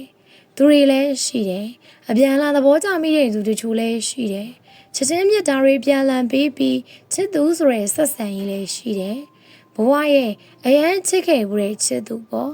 ဘလောက်ထိချစ်ခဲ့ဘူးလဲဆိုရင်ဘဝလက်တွဲပေါ်ဖြစ်ရွေးချယ်ခဲ့တဲ့အထီးပေါ့သို့ပေမဲ့သဘောထားမတိုက်ဆိုင်တဲ့အခါအကြောင်းမျိုးမျိုးနဲ့လမ်းခွဲခဲ့ကြတယ်ကိုဟာမိသားစုကိုချစ်တယ်တငယ်ချင်းတွေကိုလည်းချစ်တယ်အခုချိန်ချစ်သူထပ်ထားပြအောင်မလားဆိုရင်တော့မထားပြလောက်တော့ဘူးဒါဟာတစ်ဖက်သူကိုမလေးစားလို့မဟုတ်ဘူးစိတ်ရောကိုယ်ပါနှစ်ပြီးဘသူ့ကိုမှမချစ်ချင်တော့လို့တငယ်ချင်းတွေအပေါင်းအသင်းတွေကိုဖြူစင်စွာချစ်ပေမဲ့ချစ်သူဆိုတဲ့ခေါင်းစဉ်အောက်မှာတော့ဘသူ့ကိုမှမချစ်ချင်တော့ဘူးလက်ရှိစိတ်ခံစားခြင်းနဲ့ဆိုရင်တော့ဘသူ့ကိုမှမချစ်ချင်တော့ဘူးဘဝလက်တွဲပေါ်ဖြစ်ဘသူ့ကိုမှဆက်မရွေးချင်တော့ဘူးအချစ်တွေကုန်ခန့်သွားတာမဟုတ်ဘူးချစ်သူဆိုတဲ့ခေါင်းစဉ်ကလွဲရင်ကျန်တာအကုန်ချစ်တတ်ပါတယ်ခွေးကလေးချောင်ကလေးတွေကအစချစ်တတ်ပါတယ် ချစ်ရတဲ့သူကိုဆုံးရှုံးရတဲ့ခံစားချက်အလုပ်ကိစ္စတစ်ခုနဲ့စုံတွေ့ခဲ့ကြရင်တယောက်နဲ့တယောက်ချစ်ကြိုးတွေ့ခဲ့ကြတယ်လူငယ်ပြီးစိတ်ဝင်စားနေရကနေဘဝလက်တွဲပေါ်ထိရီမန်းပြီးတော့ချစ်ခဲ့ကြတယ်ရက်လနှစ်ပေါင်းများစွာလက်တွဲခဲ့ရင်အနာဂတ်တွေအတွက်ကြိုးစားခဲ့ကြတယ်နှစ်ယောက်တူတူဆိုတဲ့ future plan တွေထားခဲ့ကြတယ်တနေ့ကျနှစ်ယောက်တူဆိုတဲ့အိမ်မက်များစွာနဲ့ကြိုးစားခဲ့ကြတယ်အပြန်လန်ကြိုးဆိုင်ခဲ့ကြတယ်တန်မိုးထားခဲ့ကြတယ်ချစ်ခဲ့ကြတယ်ဒါပေမဲ့လမ်းခွဲဖို့ကြောင်းဖမ်းလာတယ်တကယ်ချင်းတွေအကြောင်းမိသားစုကသဘောမကျတာကြောင့်လူကိုချစ်ပြီးတော့ကျင့်စရိုက်တွေကိုလက်မခံနိုင်တာကြောင့်စတဲ့ဖြစ်ပေါ်လမ်းခွဲခဲ့ကြတယ်ကျွန်တော်တို့အများစုဟာချစ်ရတဲ့သူတွေကိုဆုံးရှုံးရတဲ့ခံစားချက်ကိုခံစားဖို့ကြတယ်မဟုတ်လားချစ်ရသူကိုဆုံးရှုံးရတဲ့ခံစားချက်ကအတော်ဆိုးပါတယ်မဖြစ်နိုင်တဲ့ချင်းတွေကြောင့်သာလမ်းခွဲသွားခဲ့ကြပေမဲ့ရင်ထဲမှာတော့ချစ်နေမိနေတယ်။ကျမ်းမာရေးထူကြတတ်တဲ့သူကိုစိတ်ပူမိနေသေးတယ်။ဖုံးဆက်ခြင်းစိတ်ကိုမဆိုင်တော့ဘူးဆိုတဲ့အသိစိတ်နဲ့ထိန်းလိုက်ရတာတွေအများကြီးရက်လာနဲ့များစွာကြာတဲ့အထိတရိယာစိတ်တွေကိုထိန်းထားရတယ်။မျက်ရည်နဲ့အိတ်ခရတဲ့ညတွေလည်းရှိခဲ့ကြတယ်။ရက်လာများစွာစူးစမ်းပြီးမေ့ပေမဲ့မမေ့နိုင်ပါဘူး။တို့ပေမဲ့ဘလို့မှမနီးစပ်နိုင်တော့တဲ့လူတစ်ယောက်ကိုမေးလိုက်တဲ့ပြီဆိုတဲ့အသည့်နဲ့မေ့ဖို့ကြိုးစားရတယ်။ကိုပြန်ရှာတွေးဖို့ကြိုးစားရင်အိပ်ပျော်သွားခဲ့ရတာတွေလည်းများပြီ။အပေါ်မှာကျွန်တော်ပြောခဲ့တဲ့အတိုင်းချစ်ရတဲ့သူတွေကိုဆုံးရှုံးရတဲ့ခံစားချက်ကတော်ဆိုးပါတယ်။ဒီတော့ချစ်ရတဲ့သူကိုမဆုံးရှုံးချင်ဘူးဆိုရင်တော့တီးခံမှာညှိနှိုင်းပါဝေးသွားမှတန်းတာနေရတာချက်မဝေးသွားဖို့ကြိုးစားတာကပိုကောင်းပါတယ်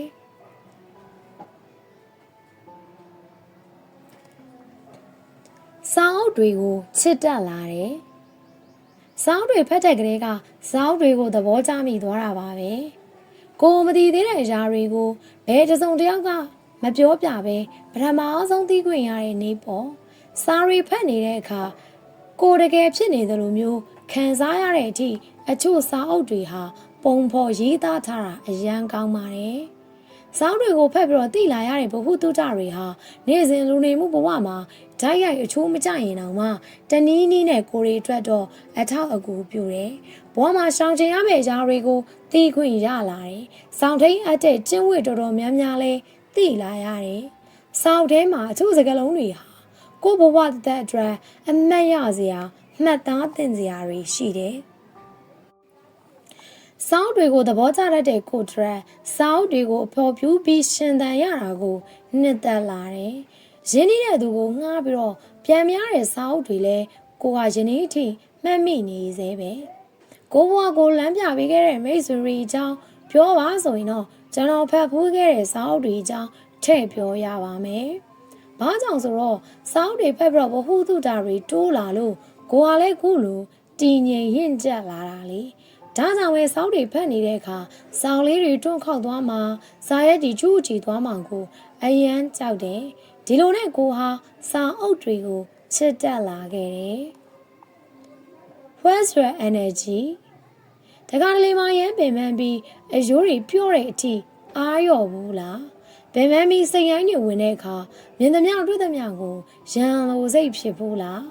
ကျွန်တော်တို့တွေဘယ်ရာကြောင့်စိတ်ညစ်ရတယ်လဲဘယ်ရာတွေကြောင့်စိတ်ပျော်ရွှင်ရတယ်လဲဘယ်ရာတွေကကိုယ့်ရဲ့ energy ကိုစုပ်ယုပ်စေသလဲဘယ်ရာတွေကကိုယ့်ရဲ့ energy ကိုတိုးတက်လာစေသလဲဆိုတာကိုသေချာတွေးတောရမယ်ကျွန်တော်တို့အတွက်တော့ energy ဖြစ်စေတဲ့အရာတွေကဘာလို့လဲဆိုရင်တော့စာပတ်ခြင်းအစင်းနားထောင်ခြင်းချစ်ရတဲ့သူတွေနဲ့စကားပြောခြင်းပြီးရင်ပတ်စံပေါ့ပတ်စံရှာနေတဲ့အခါ confidence ပြည့်တဲ့စိတ်ဟာကိုယ့်အတွက်တော့ energy တွေအဖြစ်ပြောင်းလဲသွားတယ်။ strong ဖြစ်စေမဲ့တခြင်းတွေကိုနားထောင်ရတာကလည်းကျွန်တော်အတွက်တော့ energy ပြည့်ဝစေပါတယ်။ပြီးရင်တော့စာအုပ်ဖတ်ခြင်းပေါ့။စာအုပ်ဖတ်ရတာနဲ့သက်တဲ့ကိုယ့်အတွက်တော့စာအုပ်တွေကလမ်းပြပေးတယ်။ဒီဂျန်နာရီလေ့လာခြင်းနေတာတွေကိုစာအုပ်ထဲမှာရှာပြီးတော့ဖတ်ခွင့်လေ့လာခွင့်ရခဲ့တယ်။ရင်းနှီးတဲ့သူတွေနဲ့စကားပြောခြင်းကလည်းစိတ်ဖိစီးမှုကိုရောကြစေတဲ့အပြင်စိတ်ကို powerful ဖြစ်စေပါတယ်။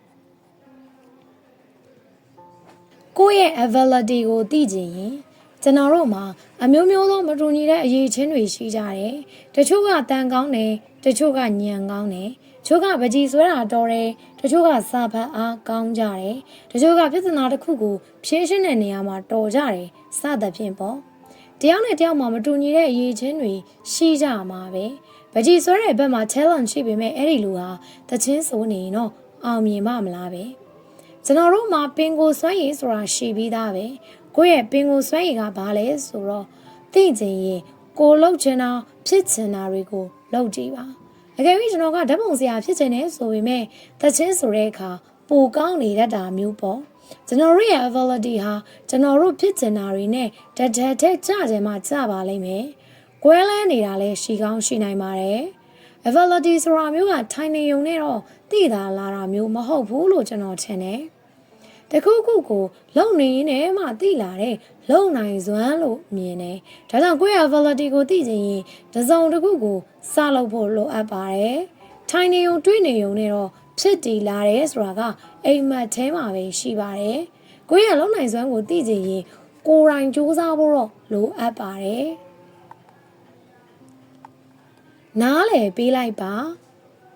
ဘဝကိုအေးချမ်းစွာရှင်သန်ခြင်းရင်တော့တချို့ကိစ္စသေးသေးလေးတွေကိုနားလည်ပေးရဖို့လိုပါမယ်လူတို့ရဲ့ဇယိုက်လက္ခဏာနဲ့ဗီဇကိုပြင်လို့မရဘူးလေကိုနားမှာရှိတဲ့ကိုလုံးမှဒီလိုလူတွေနဲ့ဆုံတွေ့တဲ့အခါနေ့စဉ်နဲ့အမျှမမြင်ခြင်းလဲမြင်နေရမယ်မတွေ့ခြင်းလဲတွေ့နေရမယ်မကြားခြင်းလဲအတန်တွေကိုကြားနေရမှာပါပဲစကားပြောတာဇယိုက်ဆန်တဲ့သူကလည်းဇယိုက်ဆန်မှာပဲအပြုတ်မူကျန်းတန်းတဲ့ဗီဇရှိသူကလည်းဘာလို့ကျန်းတန်းမှာပဲဖန်ဝါကလေးစပွဲပေါ်ကိုချတာကအစခပ်ပြင်းပြင်းချရတဲ့သူမျိုးပေါ့ဖန်ဝါကလေးအပ်သွားမယ်ကွဲသွားမယ်မစင်စားတတ်ဘူးကောက်တဲ့ဗီဇပါလာတဲ့သူကကောက်ချက်မှာပဲမာယာများတဲ့သူဟာဘလောက်ပြုံပြုံသူတို့ပြုံးဟာမယိုးရှင်မမျက်နှာပေါ်မှာပေါ်လွင်နေရုံရည်ချမ်းတဲ့သူတွေမာယာများတဲ့သူတွေစကားချမ်းချမ်းတန်းပြောတဲ့သူတွေနဲ့စုံတဲ့အခါမှာနားလေပေးလိုက်ပါသူတို့ရဲ့ဖြစ်တည်မှုတွေကိုလိုက်ခံစားပြီးငါ့ကိုဒီလိုပြောရမလားငါ့ကိုဒီလိုဆက်ဆံရမလားဆိုပြီးတော့ဒေါသမထွက်နေပါနဲ့အော်သူတို့ရဲ့ဇယိုက်လက္ခဏာကိုကဒီလိုပါလားဆိုပြီးတော့နားလေပေးလိုက်ခြင်းနဲ့ကိုယ့်စိတ်ကိုအေးစမ်းအောင်နေလိုက်ပါကိုကနားလေပေးလိုက်တာကိုတချို့ကအားရနှုံနေလို့ထင်ရင်တော့ထင်နေပါလိမ့်မယ်တကယ်တော့သူတို့စီကအပူကိုမယူပဲကို့ဘာသာအေးစမ်းအောင်နေထိုင်ခြင်းပဲဖြစ်ပါတယ် Teamwork အလုပ်တစ်ခုကိုတယောက်တည်းလုပ်နေတာထက်အများနဲ့လုပ်ရတာကဉာဏ်စွမ်းစွာပြီးမြောက်စေပါတယ်အချို့အလုပ်တွေကတယောက်တည်းလုပ်လိုက်လို့ရပါမယ်တချို့အလုပ်တွေကကြတော့ချင်းဝက်နဲ့လုံးမအောင်မြင်တဲ့အလုပ်တွေရှိပါတယ်တချို့အလုပ်ကချင်းဝက်နဲ့လုပ်ရတာမကြိုက်ဘူးတယောက်တည်းလုပ်ရတာပိုကြိုက်တယ်တချို့ကလည်းတယောက်တည်းလုပ်နေရတာချက်ချင်းဝက်နဲ့လုပ်ရတာကိုပိုကြိုက်ကြတယ်ကိုကတော့ချင်းဝက်နဲ့လုပ်ရတာကိုပိုပြီးတော့သဘောကျတဲ့ type ပေါ့အလုပ်အတွက်ခေါင်းချင်းဆိုင်ပြီးတော့တိုင်ပင်ကြတယ် duty နဲ့ function တွေကိုခွဲပြီးတော့မြိုင်မြိုင်ဆိုင်ဆိုင်အလုပ်ကြလုပ်ရတာမျိုးကိုသဘောကျတယ်ခွေးရဲ့ချင်းဝက်အဖွဲ့မှာရေးသားခိုတတ်တဲ့လူမျိုးပါရင်တော့အစင်မပြေဘူးပေါ့ဒါကြောင့်မလို့တင်းဝက်နဲ့အလုပ်လုပ်ဖို့လိုအပ်လာတဲ့အခါအဲ့ဒီလူတွေမပါဖို့တေချာရွေးချယ်တဲ့နဲ့တရားရောင်ကကျွမ်းကျင်တဲ့ဘာသာရပ်တွေမတူညီတာမလို့လုပ်ရမှာတော့အနည်းငယ်ခက်ခဲပါတယ်အလုံးမှာအဆင်မပြေတာပြဿနာတစ်ခုရှိနေရင်တော့မှ teamwork ဆိုတော့အကြံဉာဏ်ကောင်းတွေနဲ့ဆွေးနွေးတိုင်ပင်လို့ရတယ်မဟုတ်လားတောင်ပေါ်မျိုးလေးစီခရီးသွားခြင်းနဲ့စိတ်ပင်ပန်းစရာတွေများလာတဲ့အခါစိတ်ဟာလိုမွန်းကျက်လာတယ်စိတ်ဟာမွန်းကျက်နေရင်တော့ကျွန်တော်တို့ brain တွေဟာကောင်းကောင်းလုံးမလုံးနိုင်ကြတော့ဘူးသူတွေးချင်တာတွေးပြီးကျွန်တော်တို့ဖြစ်ချင်တာတွေကိုမတွေးနိုင်တော့ဘူးစိတ်ဖြည့်ဆည်းမှုတွေများလာတဲ့အခါအလိုနဲ့ဒေါသတွေထွက်နေတတ်တယ်ဒေါသထွက်တာနဲ့လျောက်အမားအမှန်ခွဲခြားသိမြင်နိုင်မှုစွမ်းအားတွေလည်းနည်းပါးလာပါတယ်တခါတလေမှာတော့ဒေါသစိတ်နဲ့ဆုံးဖြတ်လိုက်တာဟာမှားနေတဲ့တာတွေရှိတယ်။အမားတကူအတွက်နောင်နာမရပဲသင်ငန်းစာယူရင်းဖြည့်သိမ့်လိုက်ပါ။ဒီလိုစိတ်ပင်ပန်းစရာတွေကြုံတွေ့တဲ့အခါတောင်ပေါ်မြို့လေးစီကိုသွားခြင်းနဲ့ကျွန်တော်ကတောင်ပေါ်ရာသီဥတုကိုသဘောကျတဲ့သူမို့လဲဒီလိုတွေးမိတာဖြစ်ကောင်းဖြစ်နိုင်ပါတယ်။ကမ်းခြေသဘောကျတဲ့သူကလည်းကမ်းခြေကိုသွားခြင်းပါပေါ့။ကျွန်တော်ကတော့တောင်ပေါ်မြို့လေးစီသွားခြင်းနဲ့ social media တွေမသုံးမဲနဲ့တောင်ပေါ်မြို့လေးမှာတပတ်လောက်နေခြင်းနဲ့ဒုံနွေးစားခြင်းနဲ့မုံညင်းကျင်စားခြင်းနဲ့စိုးစွနေတဲ့ရာသီဥတုနဲ့ထိတွေ့ရင်တောင်တန်းတွေနဲ့အမှတ်တရဓာတ်ပုံတွေအများကြီးရိုက်ခြင်းနဲ့တောင်တန်းတွေကိုအပေါ်စီးကနေကြည့်ပြီးမြင်ရတဲ့မြင်ကွင်းဟာကျွန်တော်အတွက်တော့ရင်သက်ရှူမောဝယ်ရပါပဲစောက်တွေအများကြီးပိုင်ဆိုင်ခြင်းနဲ့စိတ်ကိုကအင်ဂျယ်ကြီးမဟုတ်ပေမဲ့စောက်စင်သေးသေးလေးပဲဖြစ်ဖြစ်ထားခြင်းနဲ့ကိုသဘောကျတဲ့စောက်လေးတွေကိုစောက်စင်တဲ့အပြည့်အများကြီးတင်ထားခြင်းနဲ့ကိုသဘောကျတဲ့စောက်လေးတွေတွေ့ရင်မရရအောင်ဝယ်ရတဲ့ဥမာအင်ဂျီဝဲဖို့ရည်ရွယ်ပြီးစုထားတဲ့ပတ်စံလေးတွေနဲ့စာအုပ်ဝယ်လိုက်တာမျိုးမျက်စိရှိမှစောက်တွေအများကြီးမြင်နေရရင်စိတ်ကျေနပ်နေတဲ့ခံစားချက်မျိုးပေါ့ဗရင်းမောင်နားမှာစာဖက်စပွဲလေးထားမယ်စာဖက်စပွဲလေးရဲ့နားမှာစာအုပ်စင်ထားမယ်စာအုပ်စင်ပေါ်မှာဖက်လက်စစာအုပ်လေးတွေကိုတင်ထားမယ်စာရလေးတွေကိုမခောက်မချိုးပဲနဲ့ဖက်လက်စနေရာလေးတွေကိုဘုတ်မတ်လေးတွေနဲ့မှတ်ထားမယ်စာရွက်ခေါက်ချိုးနေရင်ခောက်ရချင်းနေရင်မကြိုက်ဘူးစာအုပ်မျက်နှာပုံးမှာညစ်ပေးနေတာကိုလည်းသဘောမကျဘူးဖက်ပြီးသားစာအုပ်ပဲဖြစ်စေမဖက်ရစာသေးတဲ့စာအုပ်ပဲဖြစ်စေမြင်နေရတာနဲ့ကိုကြည်နဲ့တယ်အယောင်ဆုံးစာအုပ်တွေမြင်နေရခြင်းဟာကြည်နူးစရာမြင်ကွင်းတစ်ခုပါပဲစာအုပ်တွေအများကြီးပိုင်ဆိုင်ခြင်းလို့ဘယ်နေရာရောက်စာအုပ်ဆိုင်လေးတွေကိုအမြဲတမ်းသွားပြတယ်တချို့နေရာတွေမှာကိုဟာလောဘနေပါလိမ့်မယ်စာအုပ်တွေအများကြီးပိုင်ဆိုင်ခြင်းတဲ့နေရာမှာတော့ကိုဟာလောဘကြီးပါတယ်တာဟာဆွေလိုက်နားလေနိုင်တာကိုနားလေပေးလိုက်တာကဒေါသတွေပါပြောက်စေပြီးခွင်းလွန်နိုင်တာကိုခွင်းလွန်ပေးလိုက်တာကစိတ်အေးချမ်းစေပါတယ်နားလေခွင်းလွန်ခြင်းတာဟာဆွေလိုက်နားလေခြင်းနဲ့ခွင်းလွန်ခြင်းဆိုရဲဆရာသားဟာဆွေလိုက်ရဲ့စာအုပ်ကလေးကတော့ဒီမှာပဲပြီးသွားပါပြီရှင်အားလုံးကိုကျေးဇူးတင်ပါတယ်မိတ်ဆွေတို့တွေအားလုံးလည်းနားလည်နိုင်တာကိုနားလည်ပေးလိုက်တာကဒေါသတွေကိုပြေပြောက်စေတယ်ခွင်းလွန်နိုင်တာကိုခွင်းလွန်ပေးလိုက်ခြင်းဖြင့်စိတ်တွေအေးချမ်းကြပါစေလို့ဆုတောင်းပေးလိုက်ရပါတယ်ရှင်